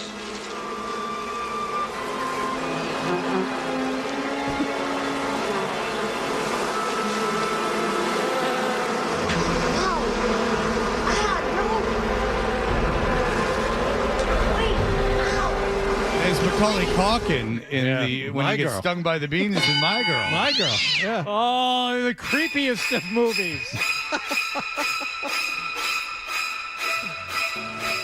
At first, allergic to bees. Yeah. At first, I remember seeing that and realizing I held no human emotion, as it had no effect on me. But I thought at first it was a German joint with a bunch of ladies breaking wind. He was allergic to bees.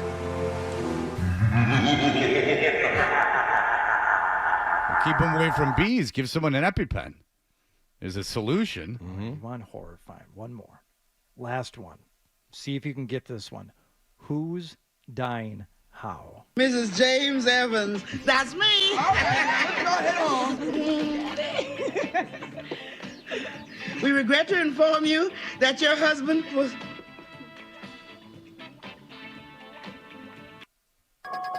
Who's dying how? You know, obviously, right, John? Good times. Yeah, and what she thinks first of all, we as an audience know John Amos is in a bitter contract negotiation with the network. Of course. So we know what's happening more than Florida does. How did he die, Fred?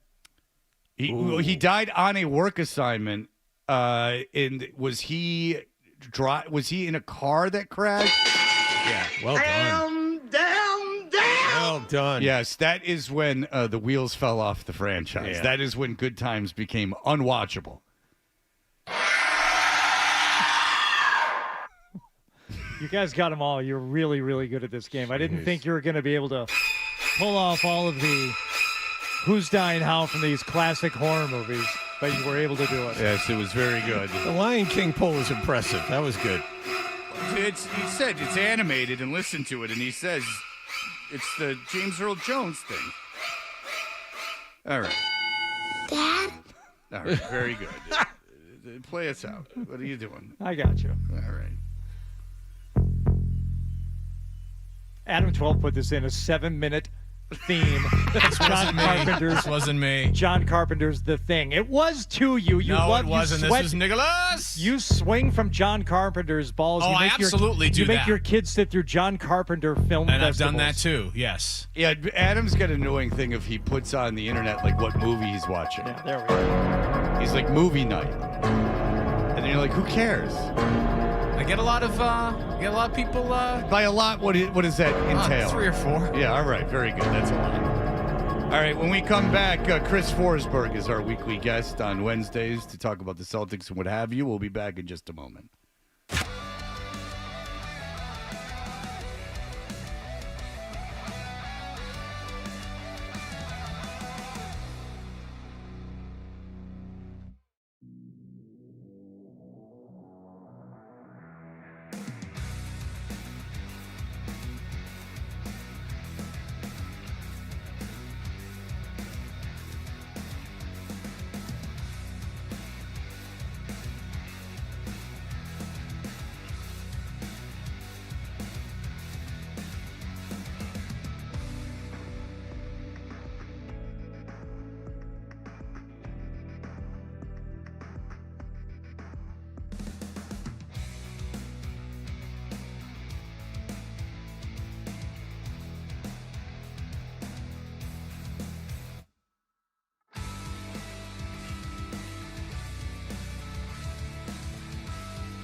28 shots in front of him.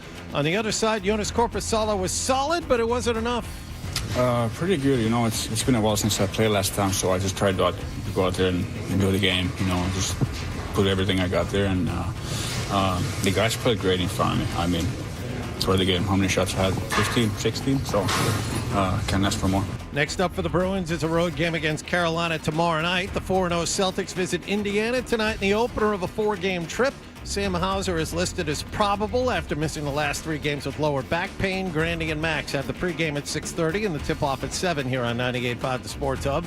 Patriots players will be back at practice today. They visit the Tennessee Titans this coming Sunday. The Yankees beat the Dodgers last night 11-4 at the stadium to avoid being swept in the World Series. Game 5 is tonight. And former Red Sox bench coach and current Texas associate manager Will Venable is the new manager of the Chicago White Sox. Sports Hub headlines are brought to you by John's Sewer and Drain Cleaning. With over 50 trucks on the road, because your clogged drain is their emergency, go to johnsewer.com. I'm John Wallach on Boston's Home for Sports, 98.5 The Sports Hub. Your next update at 8:30. Here we go. Boom. I win. Boom. Yeah. It's somebody. We've got a passion for Boston sports. Get angry. 98.5 The Sports Hub. It's called rising and grinding. Start your day. Your finger on the pulse, Fred. Begin your Seldom day right and never wrong. right here. Is that toucher or is that target? I know, looks like a poodle. It's an effing poodle, dumbass. The Sports Hub. Let's just try to create as much chaos as we can. That was it. I just felt like that's what we felt like the environment needed at the time. It was let's just create chaos. So we're just going to create it. And then we just created the chaos together, went through the chaos together, responded pretty well. Because nobody had any idea what was going on, right? Just chaos. It's perfect. It's exactly what we needed. Hey, we're Toucher and Hardy. If you've seen the video by now of the 2 Yankee fans ripping the ball out of Mookie Betts' glove, and Hardy was telling us that they were seen at a bar afterwards, and they said that it had always been their plan, the 2 of them, Defend to the do wall. that. But all right, but the guy that's in the home jersey, the guy who didn't rip the ball out, Hung on to Betts' hand. is very lucky. Betts caught that ball, because that pussy was going to get hit right in the face. He didn't have his hands up. That ball was going. Betts caught that ball directly in front of that guy's face, and the guy was like, "Gah!" And then his tough friend in the away jersey grabbed his mitt like a real man and ripped it open to get what was inside. He couldn't quite get it. Give me that. Give me that. Give me that. I saw that yesterday. It was Cotillo who had that. Give me that. Say you're going to do that to the president. Damn it, say it again. All right. Chris Forsberg covers the Celtics for NBC Sports Boston. That guy died, unfortunately, the actor in them. Talking Green with Chris Forsberg is presented by Bentley University, where good business begins and leaders come to learn. And unlike other schools in state where people come to learn philosophy and matriculate with men in their 70s, go to corn mazes. Chris joins us on the Volkswagen Dealers Expert Hotline. Hi, Chris. Hey, what's going on, everybody? What's up? Did you see the guys try to get the ball out of Mookie Betts' glove last night? Yeah, I was cackling. It was hilarious. Like I'm not rooting for the Yankees. I want them to lose badly, but I would want every sport fan in every city to do the same thing. Yeah, but what's good about it is they are season ticket holders, the 2 of them. Oh, I'm sure that will not end badly. Yeah, they came dressed in uniforms, one home, one away, but like in uniforms, not just the jersey, but the hat and the jersey. Like they're little sluggers. They came. They talked before they were going to go about what they were going to wear, which I always think is fun when male friends do that. And then they I don't believe them, but they say that they had concocted a plan over the 81 games that they had attended, or more with the playoffs. They'd concocted a plan what they were going to do if a ball was fortunate enough to be hit in their direction. And apparently for one of them it was to go away in horror. But the guy in the home jersey did not cover himself with glory if that was indeed the plan. Because that's like when you and your friend decide to like rob a gas station, and you walk in and you hold the guy up and you look over your shoulder and the car's gone. That's what the guy in the home jersey did to him. All right, Chris, go ahead. I enjoy that they were prepared for the moment. Like they may not have executed perfectly, but in a series that the Yankees don't have a lot else to celebrate, if I was the team, I'd be parading those guys around. They did more to help you win than anybody else. Only one is to be paraded, and that is the alpha in the away jersey, strangely enough. The beta is in that home jersey. Yeah, one guy sprung into action, one guy just kind of like, okay, now I can. And winced like afraid of the ball. Recoiled in horror at the ball, which I don't blame him doing. Right. But I mean, if it's the plan should be to catch the ball. You could have interfered with it, and it would have not been an out. Like, if you stick your hands above his mitt and it's in foul territory, you're allowed to do that. Right. You're a part of the play. Once the ball is secured, you can't go rip it out. Yes. I'm not positive that's the rule, John. No. But yes, I know. You can't. But if he would have gotten his hands up and deflected the ball, he could have literally saved the Yankees an out. So I think he should be looked on and ridiculed more than anything. He's the Bartman of the Yankees, because Bartman was treated fair. Wasn't there a kid in Baltimore? Was it the Yankees involved in that one too? Yes. Jeffrey Mayer. We were talking about it, and what that did is that caused that to be the fantasy of every loser Yankee fan. Like, they wanted to be that kid. Not that Jeffrey Mayer was a loser; he was a kid that helped the Yankees, and he made a good catch in the outfield. It's great. But, an adult shouldn't look back on that and go, I want to be him. I'm going to get season tickets and be him. I don't know. Chris had some praise for him early on in this conversation, much like he does for Spirit Airlines. He's a bit of a contrarian on both these points. Yeah. Yeah, I mean, look, so you got to zig when everybody else zags. Okay. Don't I know it, baby? That's how you escape the lions and the crocodiles. All right. So Joe Mazzulla, did you hear him on any chance on the midday show yesterday? Yeah, it was amazing. And I hope you're by now that quote has got to be everywhere. And I love that his mind, the first time you tell him, anything like even just mild, it should just he tried to start to go down a fun path, like maybe we could do power plays. And Joe's whole philosophy with offense is trying to generate 2 versus 1. And so it completely understandable why that would be intriguing to him, but then almost immediately kicked it into, his typical Joe mode and wants to bring back fighting. But I don't know if fighting was ever a thing in the NBA, but I get his point that it would be okay that every other sport seems to allow a little bit of a dust up, and NBA is very against it. And so, that's it's Joe being Joe, and it's further endearing, leaning into what he loves. And, I enjoy that he stays true to himself when it would be much easier to just be like, the NBA rules are perfect. We don't need to tweak them. Well, Rudy Tomjanovich would tell you that everyone should allow fighting in the NBA. By the way, big upset. I looked it up. Tomjanovich played 3 more years after that. Well, then what's the big deal? They said it ruined his career. With the guy in the Red Sox who got hit in the face with the ball. Tony Conigliaro. Yeah. You're thinking, no, Tomjanovich played in the All-Star game the following season. Really? Yes. Because that's such a famous incident in the NBA. Shattered his face, like you were saying, but he missed 3/4 of the year, but he came back the next year, averaged 19 points a game, played in the All-Star game. Well, isn't that interesting? Weird. I won't make that mistake again. Yeah, and somewhere Kevin Garnett is, if that ever happens, thank God I've retired. I like to start him up, not so much finish him. Yeah, trying to come up with a list of guys who would actually fight in the NBA. The list is very short. Who do you got, Chris? You cover the NBA for a living. Ooh. Who would actually fight? Is there a guy in the Celtics that would fight? See, I don't know. I don't want to call the Celtics a finesse team, but I mean, I think there were guys that could be if something started. I can see Peyton Pritchard, even though he's one of the smaller dudes, wanting to run into the fray. Yeah. Oh yeah. Once that childhood with his father. Making him practice like that comes escaped. Out. Oh yeah, all that latent hostility. Yeah. Once you made me do this. Yeah, he's got to flip that. That's right. The great Santini. How's that feel, you wimp? 1, 2, 3, cry. Yeah. All right, but I say Draymond Green, which is obvious.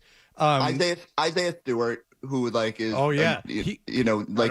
antagonizer. He was a center for Detroit. LeBron accidentally elbowed him in the face, broke open a big gash on his face. Stewart went after him, on the court with blood streaming down his face. Okay, I do remember that. That was Isaiah Stewart. Okay, yes. I didn't know who that was. Grant Williams would fight. Yeah. Yeah, he'd fight you on some kind of tabletop game. Chris, we were talking about Steven Adams. Ooh, yeah. Like international guys, like raised in crazy environments where like fighting was probably a little bit more accepted. I could see that. There's definitely a handful. Maybe Joe just needs to stretch out the idea a little bit. It's like if two guys are willing, maybe there's just like a courtside cage we throw them in and let them work out the anger, and you can't be. I don't know. But there's ways to snowball this and get it into work for Joe, where it's at least somewhat acceptable in the NBA society. Well, the only way Joe Mazzulla is going to sign off on it is if the coaches are also allowed to fight, because that's what he wants to be. He wants to go out there and he wants to, block shots that are taken in front of his bench. If there's a dust up, he wants, the green light to go out and get involved too. Well, that's the power of jiu-jitsu, is once you know that you can master the manipulation of another man's body to cause great pain. I mean, the whole trick is just not the will to use it. The next question is what coach would be willing to press Joe on that? Anyone that played in the NBA, anyone that's bigger than him. I mean, really? I don't know. I think and no offense to Doc Rivers, but I don't know. Oh no, not Doc, not like an old man. But I mean, like when Juwan Howard was like the coach of Michigan, like Juwan Howard beats the hell out of Adam I can see but is JJ Redick gonna no Yeah. Mazzulla it does do jiu-jitsu as much as I think it's like a trope now of the modern podcast listener is the jiu-jitsu thing is like a bit of a stereotype, but I mean he does know how to do it. No, JJ Redick is just insufferable. I would love to see Mazzulla kick the crap out of JJ Redick, as a matter of fact. I'd like to see JJ Redick knock down a couple pegs. Laker fans are all trying to like, well, we found our guy, we found our psycho because he was watching video in a car wash, and I don't know until. Oh wow! Yeah, I know. Exactly, watching videos in a car wash, I can't relate at all. When I go to Prestige Car Wash, I'm never looking at anything on my phone. I mean, that's all I'm doing. You're in neutral and it's pushing you. Of course, you're looking at something. Right? I'm just saying, Laker fans are grasping. Well, they're 3-0. I mean, come on, it's very exciting. Or 3-1 rather. I apologize. You look at your phone when you're in the car wash? Yeah. I look at all the stuff. Yeah, but that gets old because I have the pass for Prestige. So I have a pass too for years now. And what you got to be paying attention, because what you do is you do a preemptive windshield wipe in the middle of the car wash. So once the soap and it's been rinsed once, then you do a quick wipe, and then you do another one before the dryers come on. Well, I was a soft cloth boy in Farmington Hills, Michigan. Hell yeah, you were. And I would clean up after the ladies were done. Rivals of the Van Buren boys. Well, no, there was some owners that used to come in, and but I used to dry the cars after they came out of the car wash, and people were so sane about it. You streak in the car. It's like, all right, dude, I'm getting paid minimum wage to wipe this thing down. I'm not that into it. All right, listen, Chris, we haven't gotten to anything of any importance yet, but that's why we have you for 2 segments. We will come back and we will continue with our friend Chris Forsberg, and we will find things to talk about with the Celtics on the way.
Hardy on 98.5 The Sports Hub. His ability to just go in and out of different roles. You know what I mean? Like, he doesn't care what the circumstance, the sub-pattern. He doesn't give really two about anything other than just competing at the highest level. So that to me is he's a purist competitor. And so I really appreciate that about him.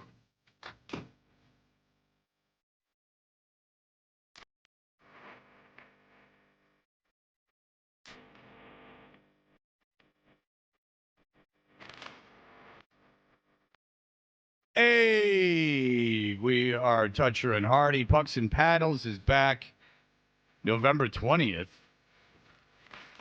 I didn't know that. At the House of Blues, Boston, and bidding is officially underway to play with your favorite active Bruins player, Fred Toucher. You got to turn this down. I'm learning all this for the first time. Pucks and Paddles is back November 20th at the House of Blues, Boston, and bidding is officially underway to play with your favorite active Bruins player, Fred Toucher, Bruins play-by-play announcer Ryan Johnson, or Hardy. Are you not participating in this, John? News to me. All right, John's participating too, I would imagine. Great. Visit the events page on 985thesportshub.com to bid now and bid often. So this is the 20th. Did we know this was the 20th? No. Yes. No. Yes. We did? Yeah. We did. Yeah. Yeah. Via email or meeting?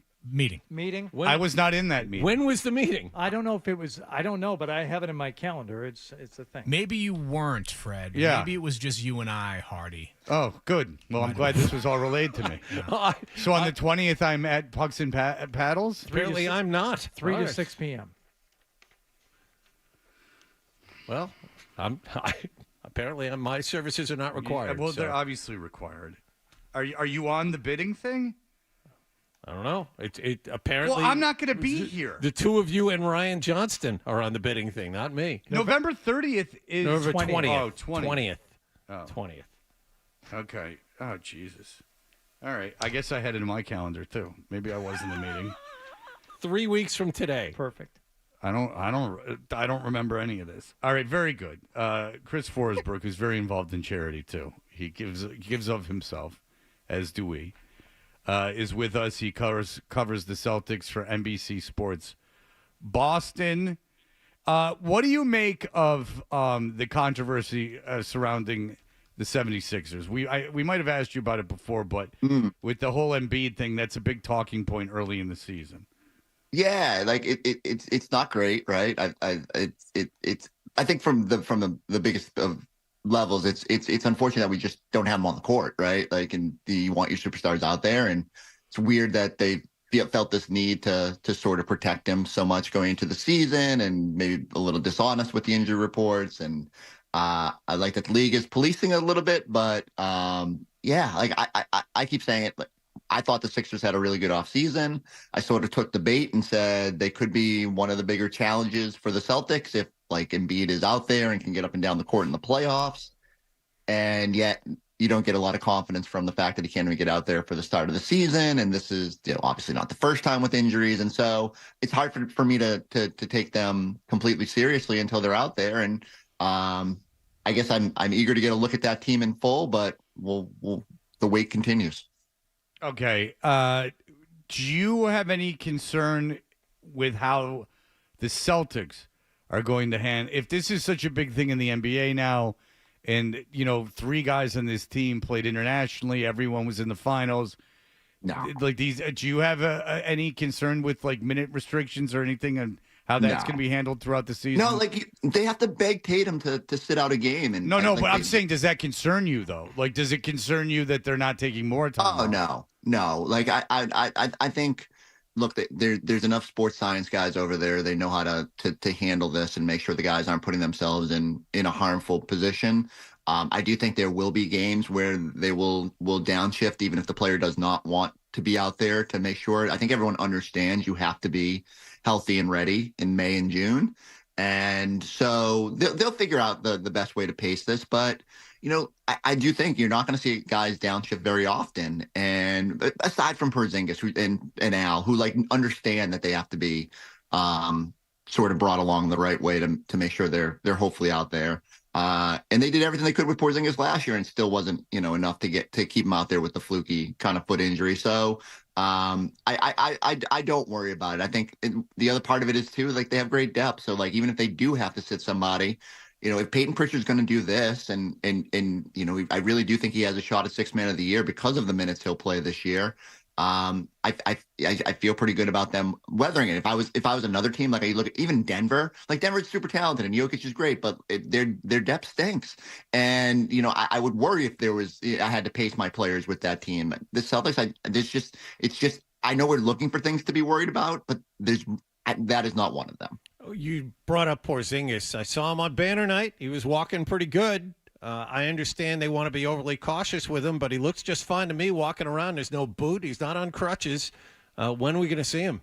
Yeah, I kept saying, I thought I don't think Christmas is like sort of like that. Oh, that would be awesome, right? Throw him out there against the Sixers, big game. I don't know if Embiid on the other side, if Embiid is even playing that day, would be the right matchup to throw him into. But I do think by middle of December we'll be talking about if it's time for him to get turned loose. Like, to me, and the uneducated eye, I would say, like, it feels like he's at the same point he might have been in the playoffs, where if he had to play right now, I don't know how effective he would be, but he's doing a lot of the same drills when we see him warm up. So I would feel pretty comfortable that he's trending towards a return in the next, let's say another month from now. I got to think he'd be in a pretty good spot towards the end of November.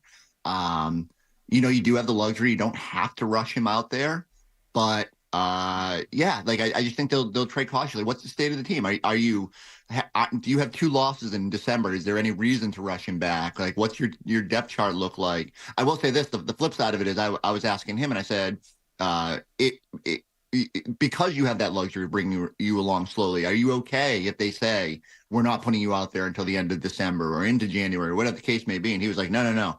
Once I'm ready, I'm ready. And, he wants to be part of it. He wants to be out there. He's on the road trips right now. And even that's a pretty good sign for someone as they rehab. So I do think that whenever he is, clear of aggravating this thing, they're going to throw him out there. If there were an issue going on with this team defensively that could be fixed by Porzingis coming back, I would be all for it. And I'd say, all right, well, you got to be a little less cautious. But number one, I don't know if there is an issue defensively with the team right now. Certainly, Detroit made a run the other night.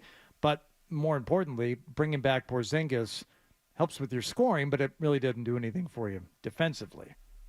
Well, I think it would shore up some of the rebounding. Your interior defense does get a little bit better. I think it gives you, obviously, on the other side. If you're looking at one category to be a little worked up about now, like points in the paint has not been great, and maybe that's over, like, something that's not even worth worrying about, because the Celtics are just hitting so many threes and so good from the perimeter that they don't have to score in the paint. But I do think eventually, especially in the playoffs, you got to get back to doing that well. And they've been efficient, but they just haven't generated a lot of points. So I do think he can help you there. And I do think there's just something to the idea of even if you're going to pace him along at the end of the season, you do need some sort of time here to just reacclimatize. And, it sounds weird, but they got to regenerate that chemistry, right? And they've got it right now with Al and whoever else is in there, whether that's Luke or Nemish or whatever. But just getting back to remembering what your best shots are, how you play well. Like, Jalen was really good last season when Porzingis was on the floor. So there's a whole bunch of benefits I think that will come. But I get your point, right? Like, it's not like a lot of teams would be sitting there when one of your best players is out thinking, we got to get this guy back. We got to get this guy back. Celtics just have that crazy luxury of being able to bring him along slowly. The other thing is, you have the other team having a lot of big guys doesn't seem to bother them. I mean, Milwaukee's probably the biggest team they're going to see, right, and they went out and beat them by double digits the other night. I mean, Cleveland has Jared Allen, which is always giving them problems, but you don't see Cleveland for a few weeks. So, I mean, that's the thing. This team defensively is good enough to be able to cover things like that up.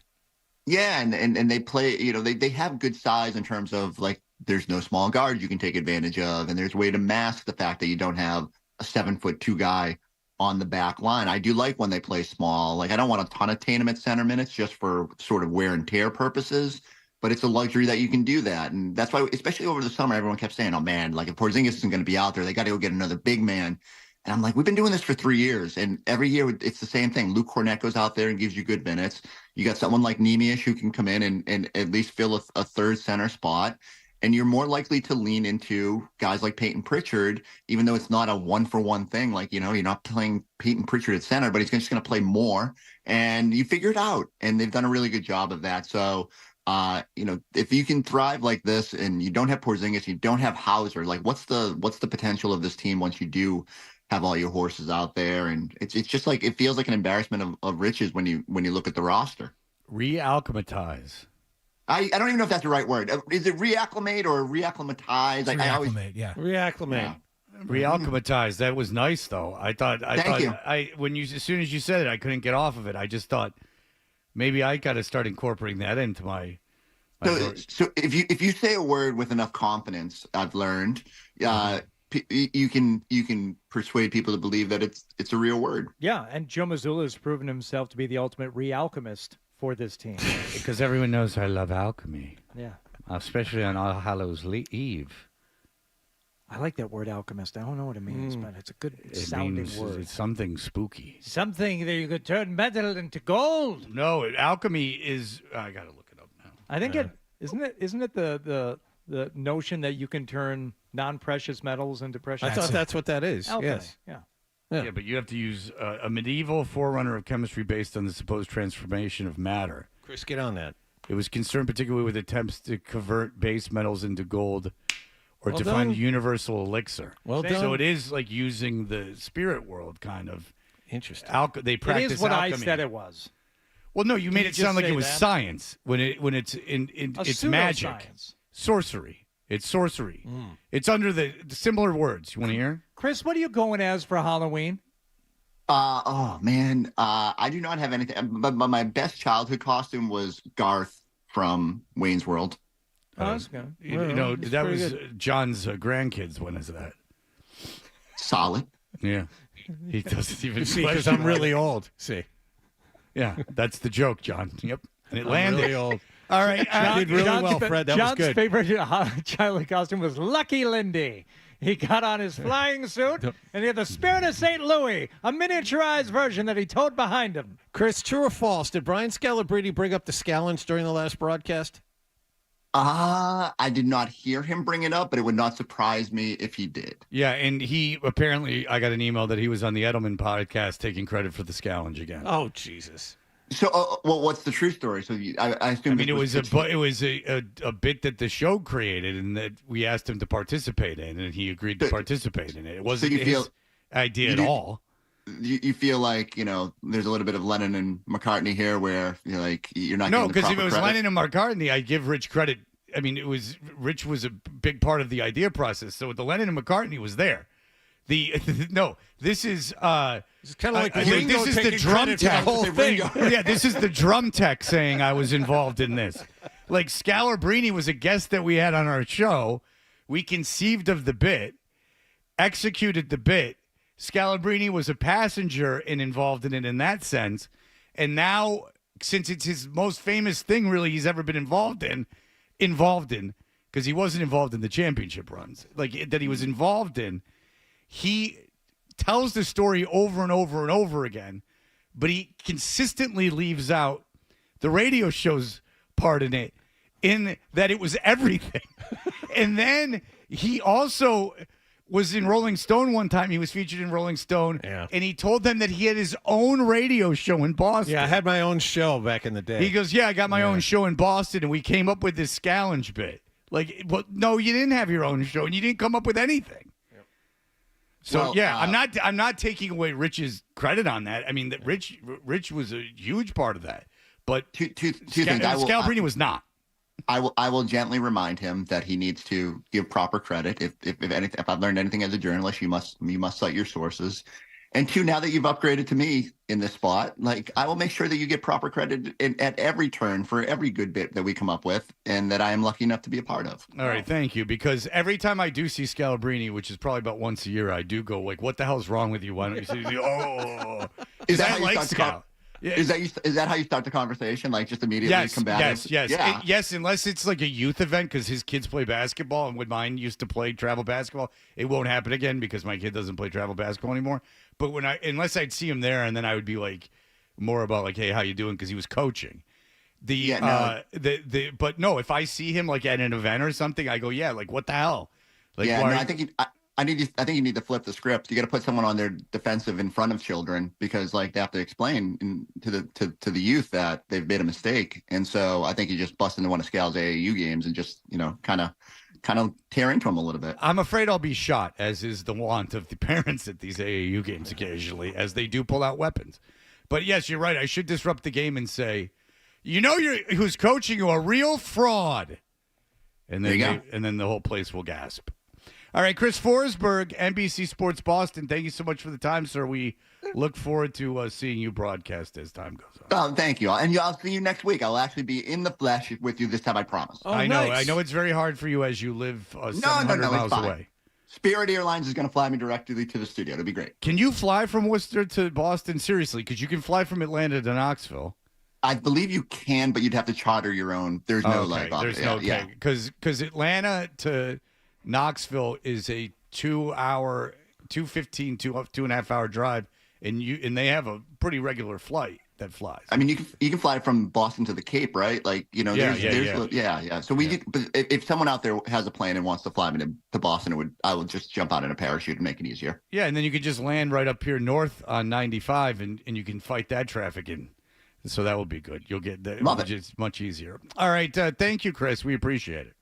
Later, y'all. All right. Later. Y'all. Alchemy. I'm looking at this right now. Worcester or ORH. Is that the airport code for Worcester? Sure. I've been there a lot. Delta and JetBlue offer Worcester to Boston flights? Yeah, because I would imagine you could fly to Boston and then go to like your international destination, Like, yeah, so I don't mean to call Chris out on this, but it doesn't look like a charter situation. It looks like I could maybe book one.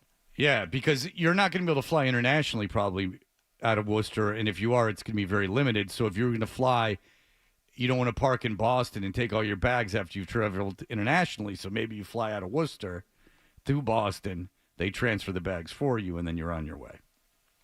It's as simple as that. Maybe not. I don't know. I don't know. It's just a mystery. Let's not even solve it. Yeah, you know what? You always want to get to the bottom of everything. You don't want any mystery. Let's just live not knowing. Live by the seat of our pants. I'll try. It's not my favorite thing. Yeah. Would it make me? I can make you happy in 2 seconds. Go ahead. Yesterday, my son put together a shoe rack and put it up and organized the shoes in my house. Where? In the mud room. Oh yeah, nice. You like that? You don't got no cubbies in there? There are cubbies, but they're high, and they're not enough because we have a lot of shoes. No. Yeah, you would build cubbies. No, you do have cubbies, but but there's high, 4 of them and they're high. Yeah. It would be very disorganized. I'm not building any cubbies. No built-ins for you? We have built-ins. No, but you build them? No.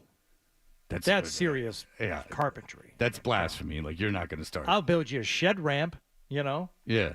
Something that stays outside. Doesn't have to be perfect. Because inside it has to be perfect. Pretty much, doesn't it?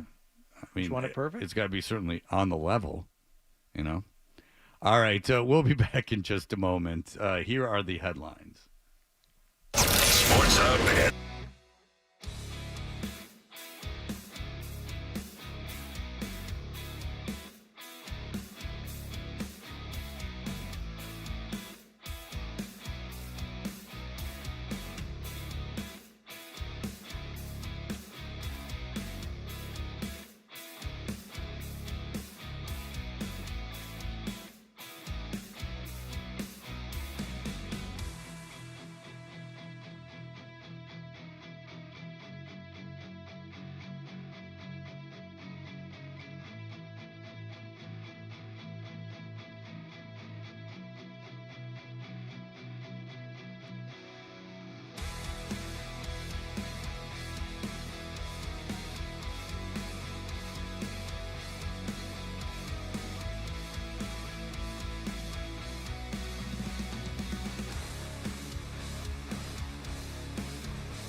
office, in your car, in your footy pajamas. This is how Boston sports fans start their day. I bet you're just jealous. Toucher and Hardy on 98.5 The Sports Hub.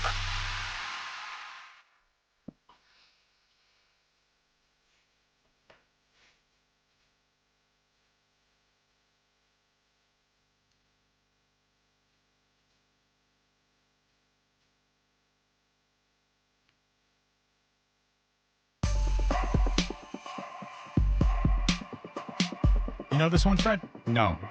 You know Clipping, the hip-hop trio from L.A. with Daveed Diggs? No. It's called Nothing Is Safe. Okay. All right. Want some spooky. Very good. We are Toucher and Hardy, and we are brought to you by FanDuel Sportsbook. Make every moment more with FanDuel. And we had a song yesterday that a listener called in for. He was over the moon about his song. He had emailed it in. He had a song, a scary song, from all the way from the UK. It was a very professional letter, and it was not good. Yes, from Cambridge. Yeah, in the UK, and it was about a skeleton. Was it the Reaper? It was about the Reaper, and he was very thin. So if you thought the Reaper was fat, I got news for you. He's not. He's thin. He mentioned several times how bony the Reaper is. He's a bony fella. Very thin. And I have a feeling the man who's saying it's very thin. Bony chin. And I have a feeling the guy who did it has a bony chin too. So he's just letting you know, if you have a coin, don't put it in front of him because he's not the one to F with. All right, so what is going on here? We have more people have sent songs? We have an email here that was sent to me from a band called Best Friends. Hello, Hardy. We are Best Friends, a Phoenix, Arizona-based band. We enjoyed listening to the high-quality sonic experience of the Reaper. Here is our Halloween hit, Dracula. All right, so people from Phoenix, Arizona are listening to us. Yes. The hell on earth that is Phoenix, Arizona. All right, here we go. I feel so awake in my coffin. I want to suck some blood. Dracula is my name, or you can call me Luke. That's my real name. See, if this is what you do tomorrow, Nick, when you do the update, the Monster Mash update, I will not care for that. Because I want you to see the album cover for the Best Friends 1.0 album, and this is the music video. It's just a still image of what looks like to be at the most a 2-bedroom house on a busy street in Phoenix. Yeah, but they have you notice they have a grass yard, which I'm no fan of. In the desert. In the desert. That's completely unnecessary. They just call me my vampire names. So he's trying to be bad, Nicholas. If you do this tomorrow, I don't like that. I don't think he's trying to be bad. This actually has verses and a hook. No, but he's singing deliberately poorly. He's saying Luke is my real name. In the character of Dracula. Give it a chance. No, I have. All right, what is the next song? I'm over that song. Yeah, let's move on. The accordion didn't hook you in? No, because he's deliberately being bad at it. Like he's not trying. They're good when they're trying. Okay. This sent to us. Hey guys, it was inspired by the Reaper song you played yesterday. Yes. Yeah. See, that guy's going for it. Like that guy's trying. He's like the Reaper. Yeah. Berry chin. Like that guy's trying. And so he's like win or lose. I'm going out trying. The other guy was trying to be all cute with everything, all Phoenix style. I was inspired by the Reaper song you played yesterday. Inspired enough to submit my vote for the Who's the Spookiest in song form. Oh.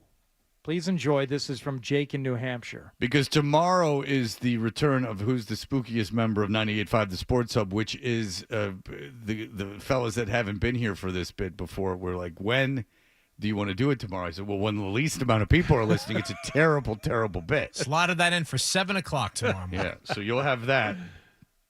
We just play imaging about who's the spookiest member, and then you call in, and generally people just say Sarge, and that's it. and then we move on about our business. Right. You know. But he's not eligible this year. I don't think he is. He's on. It doesn't mean that people aren't going to call in and say Sarge. Sarge. I think Sarge has won every year.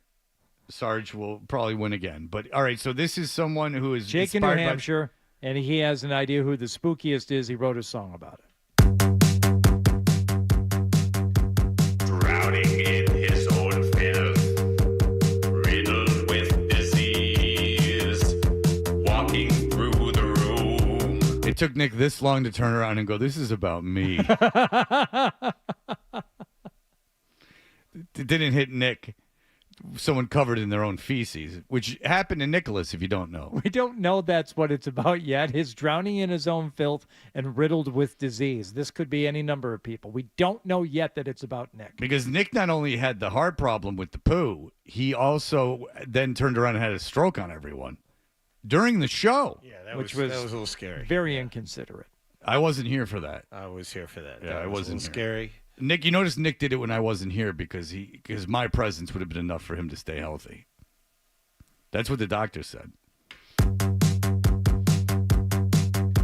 Drowning in his own filth, riddled with disease, walking through the room, slow as a zombie, no signs of life, yet he carries on, forgetting to turn the cameras off so we can see the ball scratcher John. The Boom Reaper, forsaken and forlorn.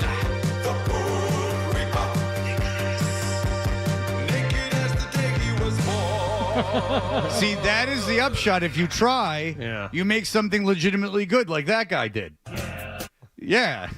So it go bony chin guy who tried and failed and was good. And then our friend from New Hampshire who made an actual good, funny song, and that's where it is. Guy from Phoenix, you're in that middle lane of suck. You're trying to be cute. I don't like it. Nick, write that down. If he comes on tomorrow and tries to get cute with that, Oh, you're going to be so mad. I'm going to be real mad. Fit to be tied, because I'll tell you, because I'm trying to get it through its head so he does it. So I want him to succeed tomorrow. And the only way that's going to happen is, and I think I'm really glad we played that song, because what we did yesterday and today illustrates exactly what I'm talking about. The one we played yesterday, the guy was trying, but it was super bad. So I enjoyed that because it was a guy trying and failing, which is fun. The one we just played, the guy tried, and it was funny, and I liked it because he tried and succeeded. The thing that just completely is a swing and a miss is the guy getting cute with everything, you know? So I think that's a good litmus for Nick. Do you have faith that he'll try?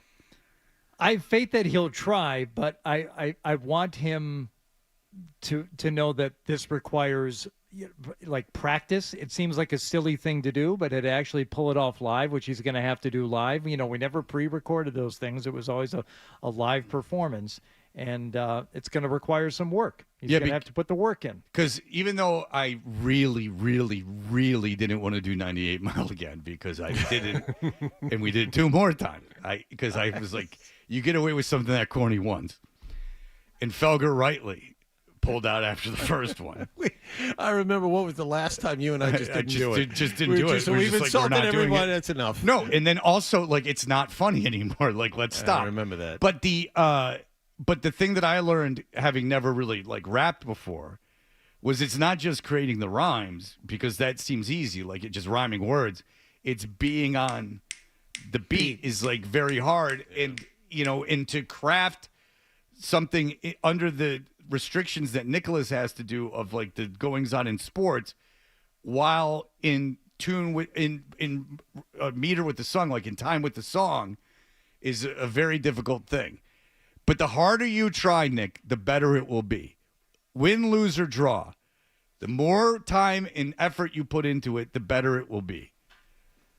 Thank you. You can tell how excited I am for Nicholas doing this tomorrow. I think it's a real chance for him to make a video of himself. And it's actually kind of heartwarming to see and to feel that you actually want him to do well. You don't want it to be bad. Oh, I want him to do well. Seriously, I want him to do well. If he does well, if he tries, he reminds me a lot of my kids. Like if they try hard, there's no losing in my eyes. You try hard. Listen, life happens. You're not going to succeed in everything you have. You don't get humility without humility. I'm sorry to work, Nick. You said you remind me a lot of my kids, and Nick over there he goes, I have a mortgage. A what? I have a mortgage. Oh, I thought he said mortgage. He probably did say He probably did mortgage. say mortgage. Yeah, but you're a 2-income household, Nicholas. Let's not get crazy. No, he's saying he is a grown person. I mean, yeah, on the small side, but yeah, I guess statistically, if you measure him, He's maybe a grown not the size person, of a grown person. and he finds it comical that you think of him as one of your kids when he too is a grown man. Well, my son is 6'3", and Nicholas is about 5'4", so I mean, it's Get caught up in the physicality of it. Okay, very good. At least I don't call you Milo like I do Adolfo. Yeah, Adolfo's a different category. I call, and when Adolfo was back, I was calling him Milo again because he just, I'm like, are you sure that this is what you want to do? You sure you want me to delay that flight? This is You're the sure best. you have somewhere to stay, Milo? And I did it when Milo was a baby, too. My conversations with Adolfo are a lot the Hardy, same. it had been 10 years since I'd seen Adolfo, and in 10 years, a lot of maturing can happen, changes can happen. Adolfo could have just never stopped working here. Act He like was the exact same guy. You're talking to me like I didn't know him before. Yeah, I you don't knew think him. you interacted with him as much as Oh, we yeah, did. yeah. He saw him all the time. All right, Adolfo's the best. All right, we'll be back. Billy Jaffe is here. Let's not make him wait any longer.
Not the best night for the Bruins at TD Garden last night. They got shut out by one of the worst teams in the NHL, the Philadelphia Flyers, 2-0.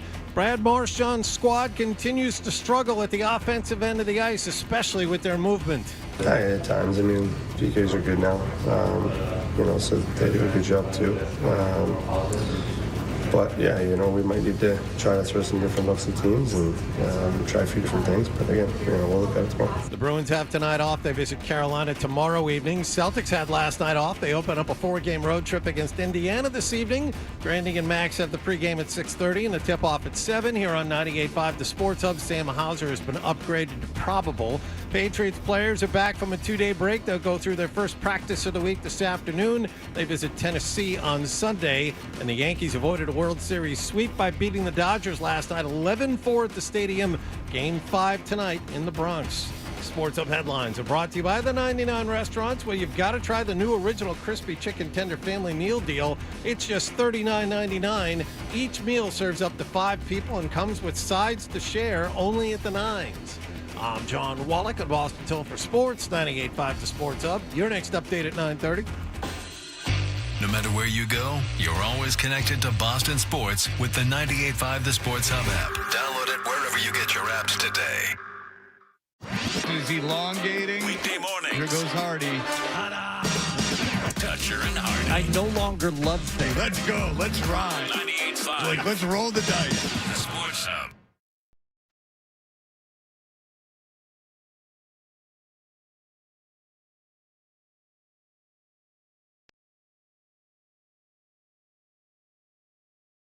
Is this supposed to be scary too? Well, if you want it to be, it's Soundgarden's Jesus Christ pose. Does that frighten you? No. Okay. I mean, it frightens me for their eternal souls. Yes. Even though I don't think it's even about that.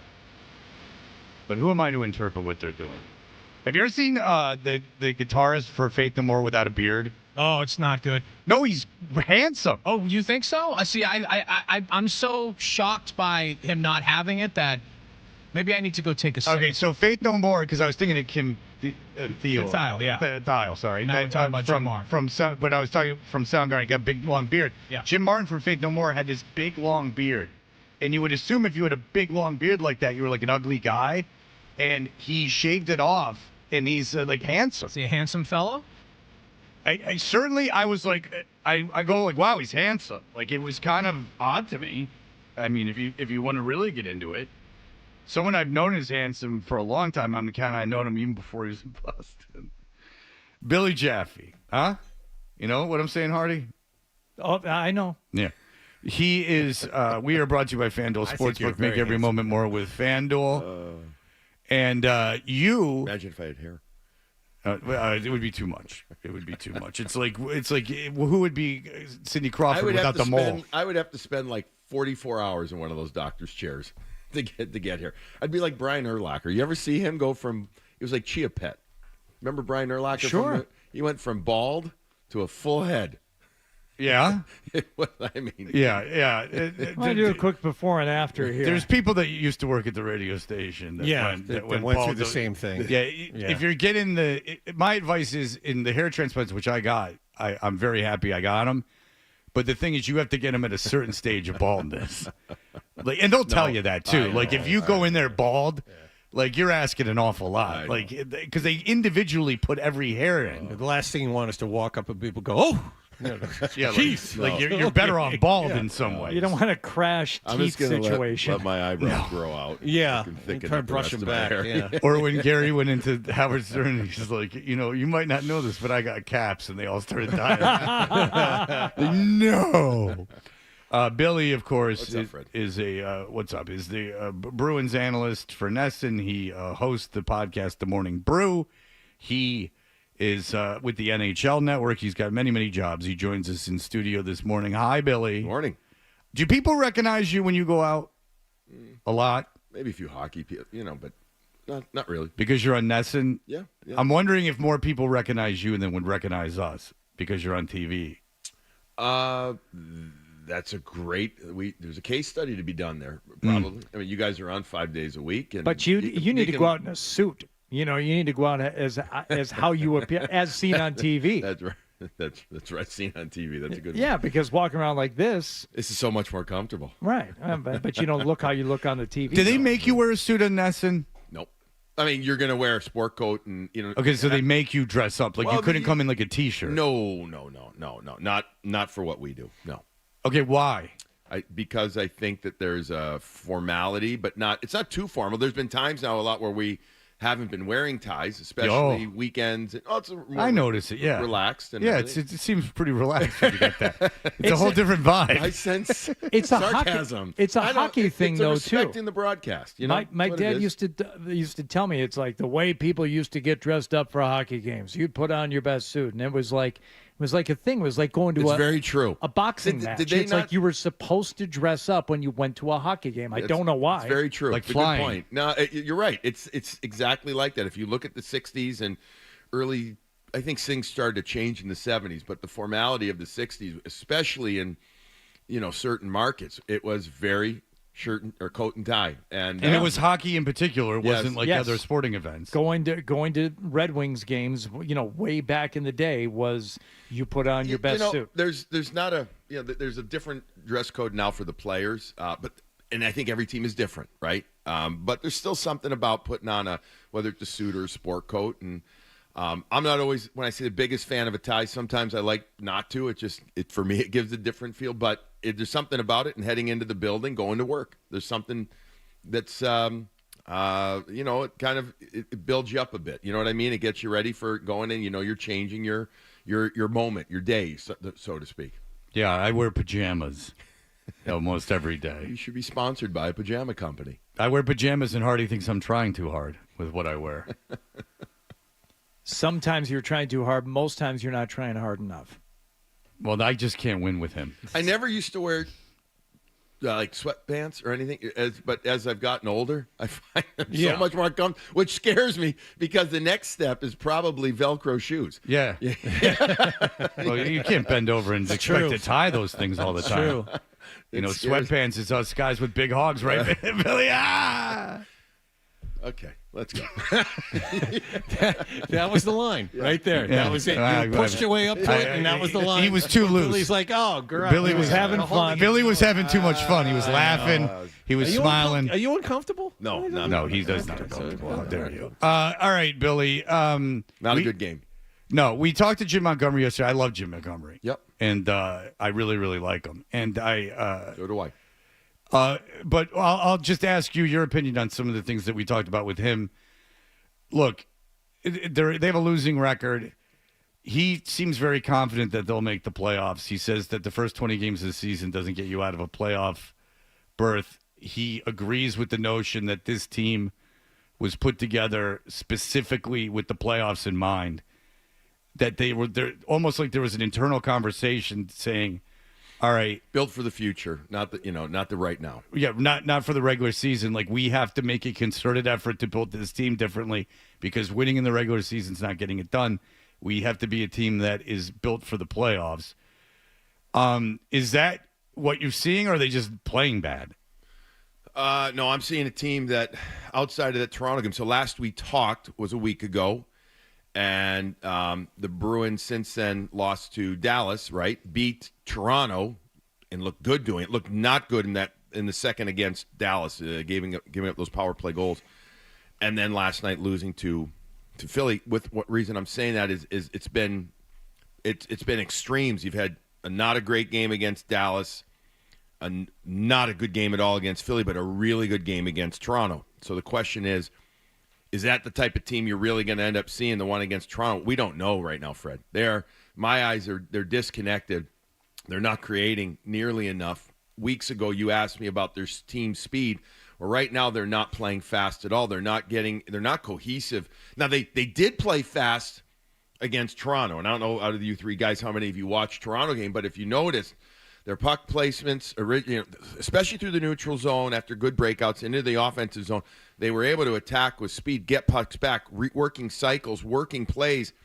And now, they didn't do that last night. They didn't do that at all. So last night they didn't play with pace whatsoever. How do you explain the lack of motion on the 5-on-3 and on the power play. I did an interview with Elias Lindholm about it, and he said about himself, he says, I'm looking to pass too much. We're not.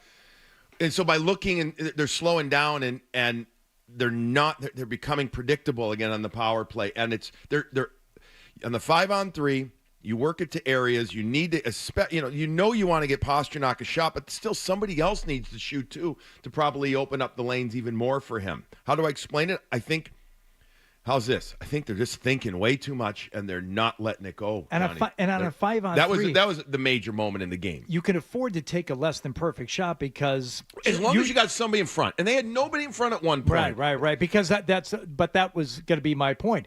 You've got a better than an average chance than on a one-man advantage of getting a rebound on a puck that's not a perfect shot. Especially if you hit a rebound to the side where guys from the flanks have come in after the shots coming from the point. Right. There was one point near the end of the 5-on-3, and again, that was the end where I was standing at on the glass, and there were three guys off to the blocker side, so it would be the left wing side of the goaltender Samuel Ersson, and I'm thinking there's not one person in front, and again, they're looking to make plays, and that, to me, was, to many people watching, that was the key moment in the game because you're like, oh, no, you've allowed Philly now to stay in the game. You empower them. They've been a bad team. They're a very young team. They got their butts chewed out by their coach in the morning, by John Tortorella. He wasn't happy. He hasn't been happy with how they're playing. So now you give them that little nugget of hope, and their goalie played well. He didn't steal the game, though. He did not. Now, They busted their butts. They busted their asses blocking shots, but the Bruins didn't. They didn't adjust. Yeah, how sustainable They is didn't that? adjust. It's not. We were talking about that. Like 20. What do they have? 28 blocks last time. 28 blocks. Yeah, that's a John Tortorella team. Though. I don't know if you remember years ago. He's in Vancouver and stuff. He had players that are like, you have the Sedins blocking shots. Like, holy smokes! If one of those guys breaks their foot. Like you do it for the team in certain places and everything. But this was a whole mindset. That's John Tortorella, but he's got a young team, so they're all last night buying in. They did. They bought in, and then the Bruins, you could see, struggle with it. And I mean, look, there's a litany of issues. Just going back to your first overall comment question about are they built for it? Right now, I'm not worried about how the team is built for the playoffs right now. Again, you got to figure out, in my opinion, a way to win that game get a point at least, but figure out a way to win that one 2-1. You don't have to win 7-1. You're not going to win every game, against the worst or one of the worst teams like that. But figure out a way, okay? And then it's how they're losing. It's not clean right now. It's not connected. And that says to me that they've really got to, this is an obvious statement here, but figure this out because something. Is it because there's so many new people? Or is that just an excuse? No, I think there's an element of that, but I'm looking also at the guys, the big, like that's a game last night where you need the big boys to pull you out of it. And I'm not just talking one or two guys. I'm talking a collective 6, 7, 8 guys that have been wearing the spoke B for a term now, right? And whether that's 2 years or 15 that pull you out of it. And the new guys are trying to again the fourth line trying to bring the energy, etc. You got to figure out a way to pull that out last night.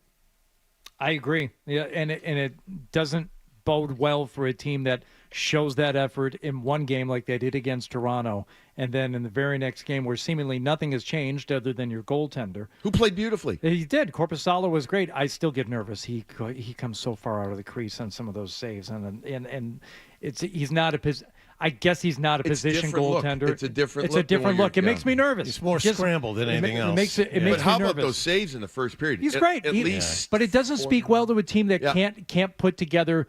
We're not talking about a month's worth of games, Billy. It's just 2 games. Two games with a consistent effort. No, I know, and that's where it is different. A Tuesday night against Philadelphia, where the Flyers are right now. You could put any team in that matter that's just not doing well versus a Saturday night at home against one of your arch enemies in Toronto. There's a different vibe, a different feel. The antenna's different. You could say it about any sport, any matchup. But this is where, and these guys would tell you better than me, the pros would say, this is where you're pro. You got to figure it out, and you got to do it. Now, with all that said, there's a disc. There's something that at least from my outside the glass eyes looking in needs to be discussed, figured out, etc. you've got a heavy schedule coming up. You got 6 games in the next, I think it's 9 days, starting tomorrow in Carolina. Carolina, then you're back, then you're going against Philly, then you're back-to-back against Seattle at home, then you're going back on the road to Toronto, and then Calgary and Ottawa. My point is, it's a heavy-duty chunk of the schedule. Next thing you know, you're at 16 games played, and now we're getting to that almost quarter point. So this is the next 9-10 days. I look at it as a big time for this team. All right. And that means a lot of work for hey, let's the not Bill forget man. one thing. And I'm not saying that the Bruins are Edmonton. Just hear me out, though. Edmonton last year they were 1-9-1 at one point. You know what I mean? Fired their coach, though, right? At 2-9-1, they did no. But what I'm saying is, there's To other fire teams if that you- have started. There's other teams that have started, very poorly, and had to figure it out. But with that said, John, you got to figure it out. That's Still right. gotta- So still Billy's figure it saying out. to fire Jim Montgomery. Yeah, for that's what it joining sounds us. like. Stop it. Got to make big changes. I mean, Wake this- those guys up. Which is ballsy of Billy because he's got to be in the building with these guys. I know.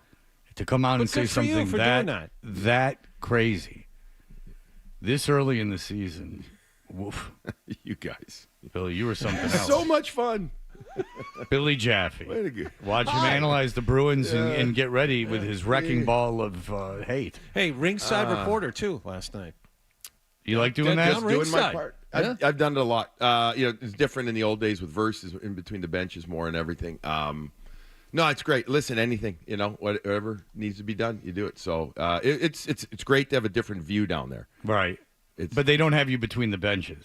No, those seats are sold at the Garden. Okay. Yeah, because for the finals and everything, they have what's his face between the benches. Pierre between. Yeah, the yeah, that's different. That was the old days where, and even if TNT's doing it, they'd have somebody in between the benches, but that's part of the contract of those. No, I understand. Yeah. I'm just saying that I've done a ton of those games between the benches, and here just do it on the side. It's great too. I've done for radio and TV from there. It's fun, different look, it's different view. And the last 3 games I did, I'll do a couple more coming up. Nice. Yeah. fans keep their hands off you. Yes. He's out of reach. Yes. You think he puts him in with a ripper? Secure in a little. He's out of reach. They put you in a can't cage? get him. They can't get little him. tiny cage. All right, very good. No, it's been a lot of fun. All right, very good. Billy Jaffe. See you Watch guys. him on Nesson. Listen to the Morning Brew that he does with Andrew Raycroft. That BRU. is- Right. Thank you. Just look at the logo. He joins us It in only took studio 4 shows. every Wednesday. No, it's He would have gone BRU. right by it if you hadn't said anything. It's BRU, not BREU like Right. Bruce spelled. Yeah, no, It's BRU, and that's not. have only Bru- yourself to blame. That's not. That's It's not your Brew. fault. But think of all this pub I'm getting right now. If you can handle it, sure. Yeah. can handle it. So just Morning Brew. If you're illiterate, how you'd spell it. That's how you do it. We will be back. Billy Jaffe, thank you so much Now for the he's time. upset. See ya. Uh-oh. All right, very good. We'll be back with the email in just a moment.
You know, I got an idea for a bit. The email bit. We should do the email bit. It's a great idea.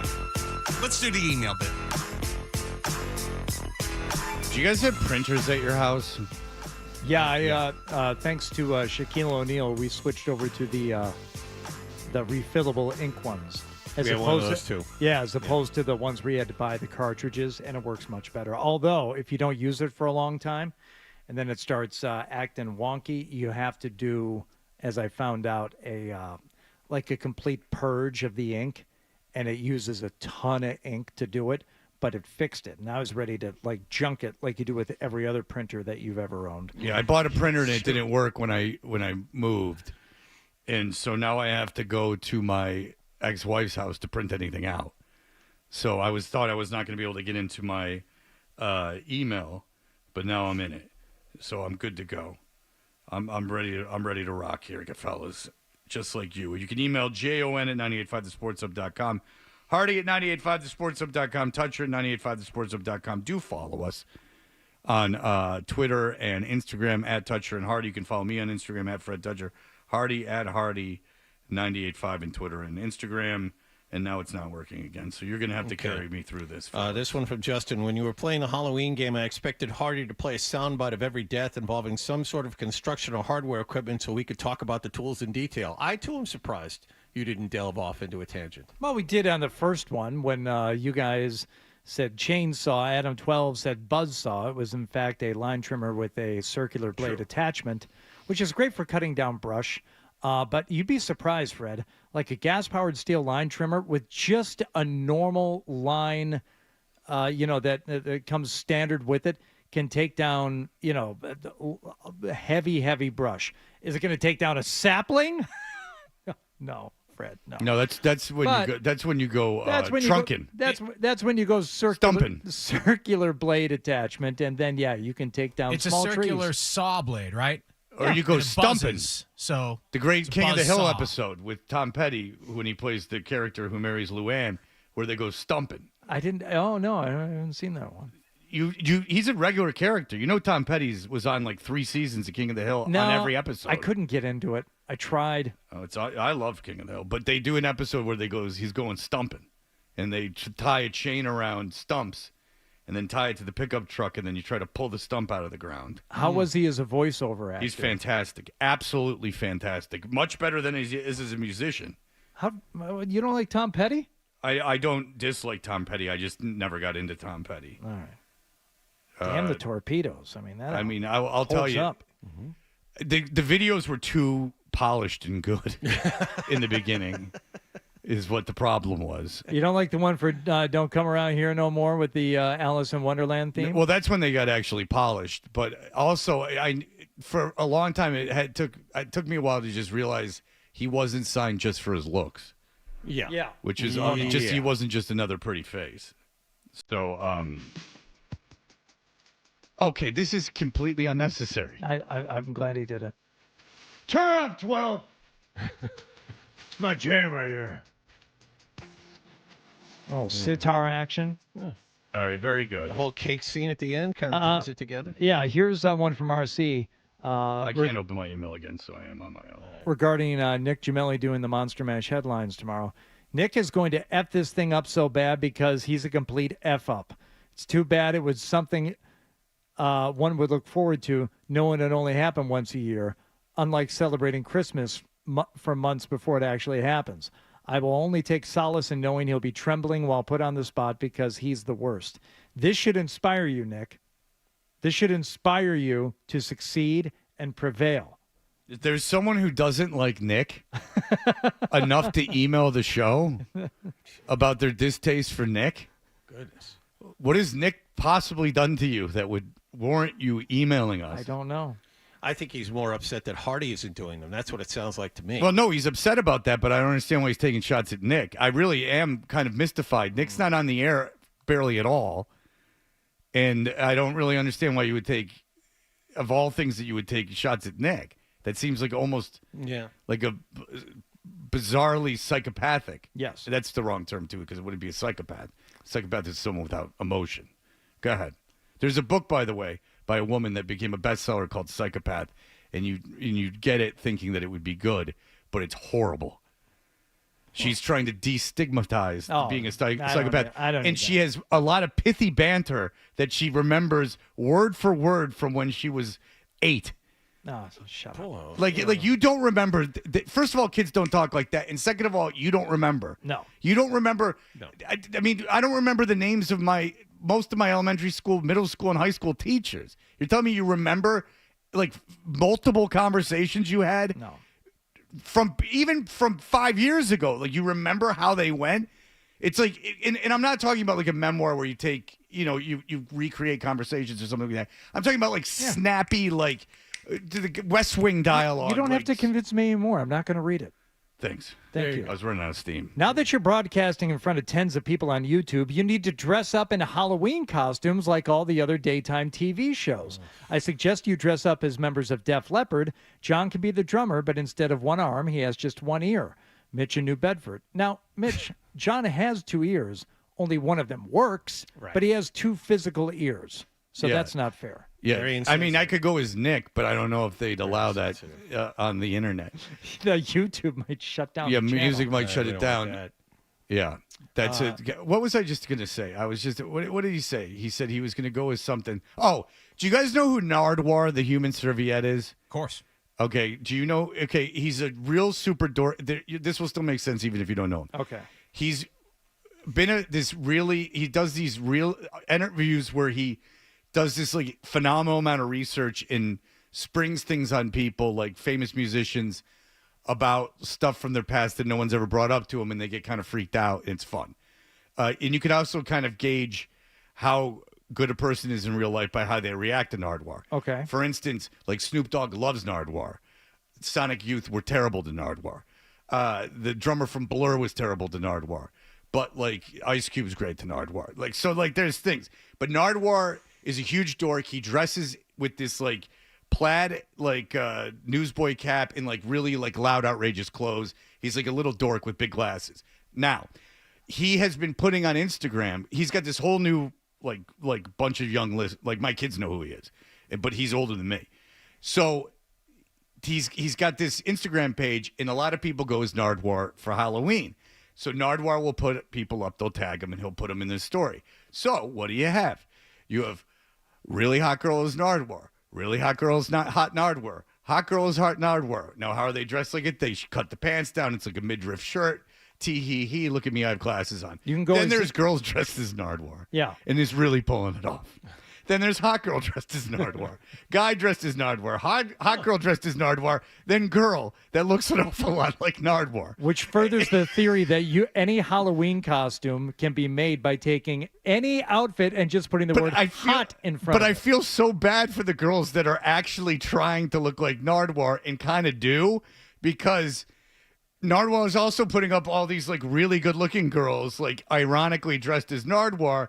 And then there's some girl like really trying, which would be great. And her costume is probably on the whole better because it's more authentic. Oh, no. She looks like kind of like Nardwuar. Yeah. But I'm not being mean. I like truly like feel bad for the person, because you're like, why do you put all these like hot girls with midriffs on? You don't wear a midriff. And then all of a sudden there's like a girl like really trying to be you. And it seems out of place. But that's me. I got a heart of gold. That's all. You know, I'm sensitive that way. Sure. Yeah, Adam, you got your mic on. No, I was just waiting to see if I needed to hop in on the Nardwuar situation, but you carried Because you know who he is, because he's was on a community radio station. And So yes, because I'm a huge nerd. In Vancouver, Canada. Matt said, Hardy mentioned earlier this morning characters in Blue Lagoon were brother and sister. That is, in fact, incorrect. They were cousins. So who are we to judge as some of the greatest figures in history were married to their cousins? Charles Darwin, Albert Einstein, Edgar Allan Poe, and Jerry Lee Lewis. Also, Jerry Lee Lewis was married to a 13-year-old cousin. Yeah, Myra, I think was her name. I have a guy that listens to the show that I know that has been texting me on my phone, like legitimately upset at Hardy for making the mistake about the Blue Lagoon. Why would anyone be upset? It's just one of these things that hit the guy. Okay. Like it just Blue hit him. Lagoon was what, 44 years ago? It was information, and when he heard it expressed incorrectly on the air, it rubbed him the wrong way. Okay. Like I have the one friend that hates Breer. And every time that he's in the car, he sends me a picture of Bert from Bert and Ernie angrily turning to the camera. Is this the guy who called you a name dropper when you were trying to take him into the booth at Gillette Stadium? No, but I saw that guy yesterday and he talked to me, so I have a feeling that what I predicted would happen. All right. I forget when people are on the radio and they hear themselves even brought up like vaguely that they take offense to it. Is that right? Well, if they're not, I'm sure you've experienced it too. I'm not the only one. It just happens to me more often than it happens to you because I talk about my life more. But because to me, like no one knows who I'm talking about except for you, and so like who cares? Right. And it's not even that big an insult. It's just like you said a dumb line that I didn't like, and it was in context of another story. It's not like I'm coming in to bring this up. Right. But I guess when you're listening to it on the radio, and you know it's about you, it comes off a lot different than someone who's been on the radio their entire adult life. Because I figured I didn't say your name and no one knows, and it wasn't even that big a deal. Mm-hmm. It was just more to make Hardy feel bad about not knowing the guy's name was really where I was going with that whole thing. Scott. Yeah, it's too late now. A couple of times I heard Freddie T mention a company advertising their product in a show or a movie, even if it were to have a negative connotation. The one example I can think of where it worked against the company was when Peloton nosedived the day after Sex and the City showed Mr. Big dying mid-workout on a Peloton bike. Is that true?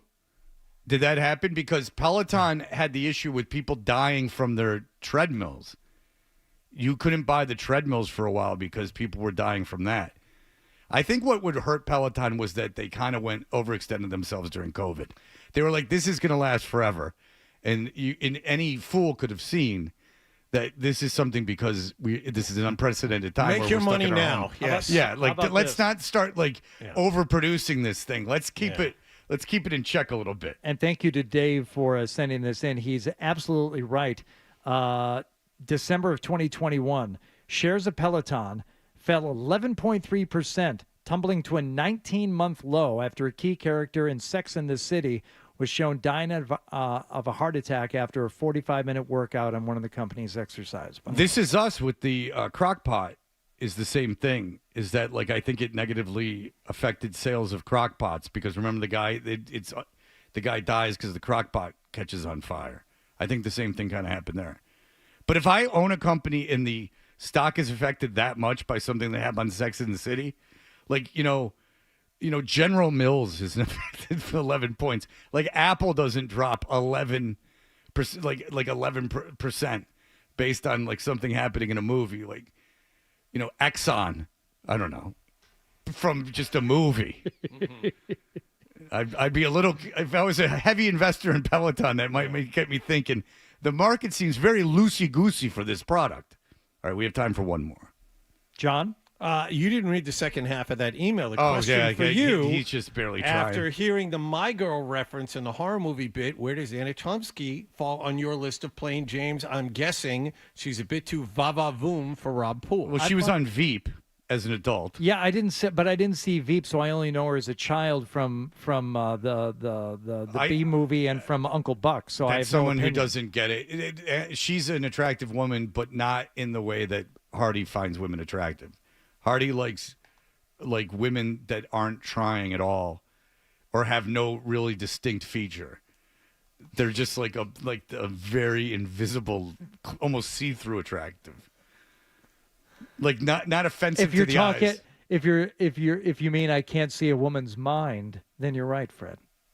Yeah, that's what I'm saying, is that he's just all about personality. That's right. My daughter was watching a YouTube video, 2 kids in a car talking, 5 million views. And the guy's like, I'm a big personality guy. Okay. And you're like, are you? Yeah. All right. Are you?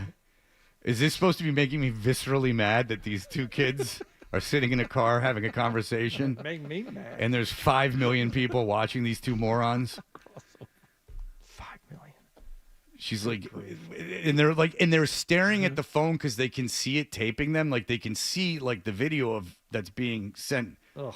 They can see themselves, and they're preening at their own images. It's really something. Do you know what it's bugged me for years, and for some reason it's always on one of our monitors here in the morning. When it used to be Regis and whatever her name. Kathy Lee. No, Kelly. Kelly Ripa. Yeah, and whoever she's with her husband, I guess. Yes. That woman spends more time looking down from the camera while they're doing their little side by side. And it dawned on me years ago what she's doing. She's looking at the monitor and looking at herself, for, I would say, most of that opening segment. Who did her husband marry? He performed a wedding ceremony for what celebrity? Oh, I thought you meant, her. That's a trick question. Her husband married Howard and Beth. Correct. Oh, all right. Wow. Good guess. Isn't that cool? All right, we'll be back. Here are the headlines.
feed of this is going to be used all around the internet. Get up. The cat is finally out of the bag. Get up. We're back. Toucher and Hardy. Get up. 98.5 The Sports Hub.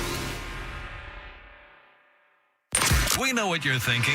What could I possibly have missed from the show? It's time for The Stack on Toucher and Hardy.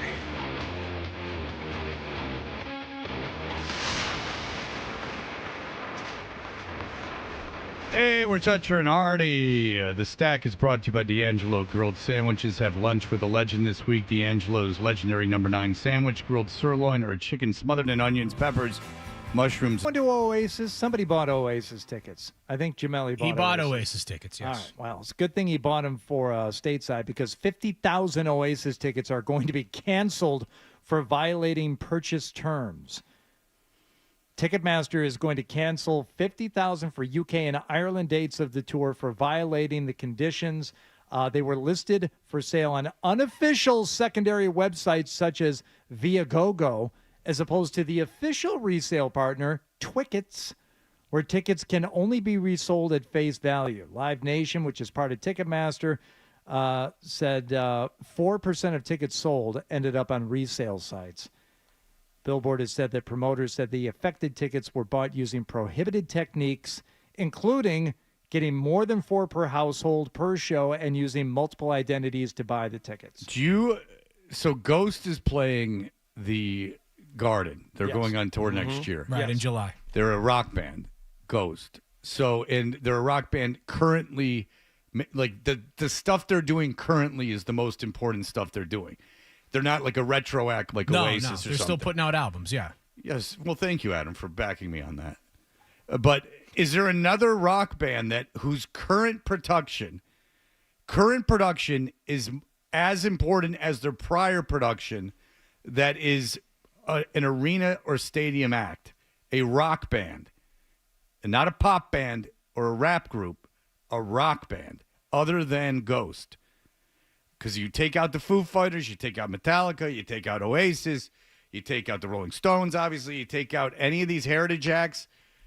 Well, the answer would have been the Black Keys, but they had to cancel their arena tour because they're not. They're not as popular as they were. What's the question again? What's the criteria? That you're not touring basically on your back catalog. You're touring based on as much about your new music as your current music as your old music.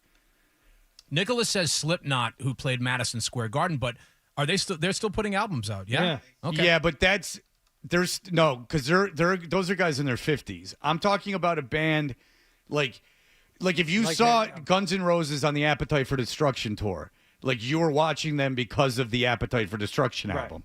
If you saw Def Leppard on the Pyromania tour, as I did, you saw them because you're tired of Pyromania. Like if you go see Tyler the Creator when he comes next year, which I have to take my daughter to, it's because of this new record. You know, it's as much for the new record as it is for the old stuff. Is there a rock band? Someone on the chat said Greta Van Fleet. I was about to say that, but that doesn't count because they're just doing Led Zeppelin. Yeah, they're pretty derivative. But they can play. Are they still putting out music that people care about? I believe so. Okay, yeah. Fine. Greta Van Fleet then. All right. Forbes has put out their list of the top earning celebrities, but this time they're dead. Highest paid dead celebrities of 2024. Vincent Price. No, Vincent Price not on there. A lot of singers, one actor, and a couple of real surprises on here. Go ahead and take your guesses. Okay, a lot of singers. I would say Frank Sinatra is one of the ones who makes the most money. That would be incorrect, Fred. Frank Sinatra not on the list. Michael Jackson. Michael Jackson, very good, Wally. Prince. Prince, very good. Couple of authors the on Menendez here. brothers. Couple of authors, and think of children's type of authors. Dr. Seuss. Dr. Seuss. Very good. A cartoonist. Who's Charles dead? Schultz. Very good. A guy who's alive, Jim Davis. Does Garfield. Not is Elvis on the list? Very good. John. Who's getting that Elvis money now? Because Priscilla's dead. Yeah, good question. And the daughter's dead too, right? I think she died. Lisa Marie? Yeah, Lisa Marie died. Does it just go to Nicolas Cage now? There was a whole thing about that estate when she died. Was it earlier this year or last year? But I wasn't paying attention. Yeah, I was. One athlete and one actor. Okay, the athlete that's dead? And you have to think about a brand that he has in the food and beverage realm that does very well. Oh, well, Paul Newman. Is that? Oh, that's a very good guess. But he's not an athlete. But And wrong. well, George Foreman is alive, right? Yep. Whoa. It's the Mike Tyson barbecue sauce. No, he's still alive. Tim Horton. Arnold Palmer. Oh. Because of the Arizona iced tea. Apparently a big penis, according to Donald Trump. And the one actor you wouldn't think of as him making a lot of money in the movies, but his TV show did very well. And now that he's dead, he is a top-earning dead celebrity. His TV show is doing very well His now that TV he's show dead. continues to do very well, make lots of money. Oh, Friends, the Chandler. Yes. All right. Matthew Perry. You want to hear some examples of bands that are currently making important music that are selling out arenas? Joanne, go ahead. So my husband went to a Styx concert. And that is exactly in the spirit of the exercise. Yeah. So 6 years ago, at least, they were still touring. Yeah, that's exactly what I was talking But about. we're talking If you about bands that are- inversed it Yes. and said the opposite. Touring on the strength of their new material. And I don't doubt Styx has got a lot going on now. The Grand Illusion 2. Well, they kicked him out. It's really that little guy with the blonde hair is the whole Svengali behind the thing now. Hey, we're going to go enjoy some food. Eric, go ahead. Yeah, I'm talking Shinedown by far. They have put out album after album. They put on probably one of the best stage shows. Do they in play the world. arenas? They are moving to arenas this year. All right. Well, very good. Then Shinedown. What do I know? Thank you to Bakey on Tremont Street in Boston, known for their freshly baked goods, signature babkas to savory pastries, open kitchen concept, catering to every craving. It's become a go-to spot for locals and tourists alike. Bakey.club. Bakey.club? Really? How about that? We're going to go enjoy some Oh, Bakey. yeah, that's what you wanted to get. Get in while you can. So thank you to Bakey. We're gonna Dagwood.club. go enjoy that right now. Yeah, put a you know what you put on the toothpick so you don't stab yourself. An olive. Boink. Oh, no worries. Olive was on the toothpick. Stab me on an eyeball. Oh, that's no worries. All right, that'll do it for us, everyone.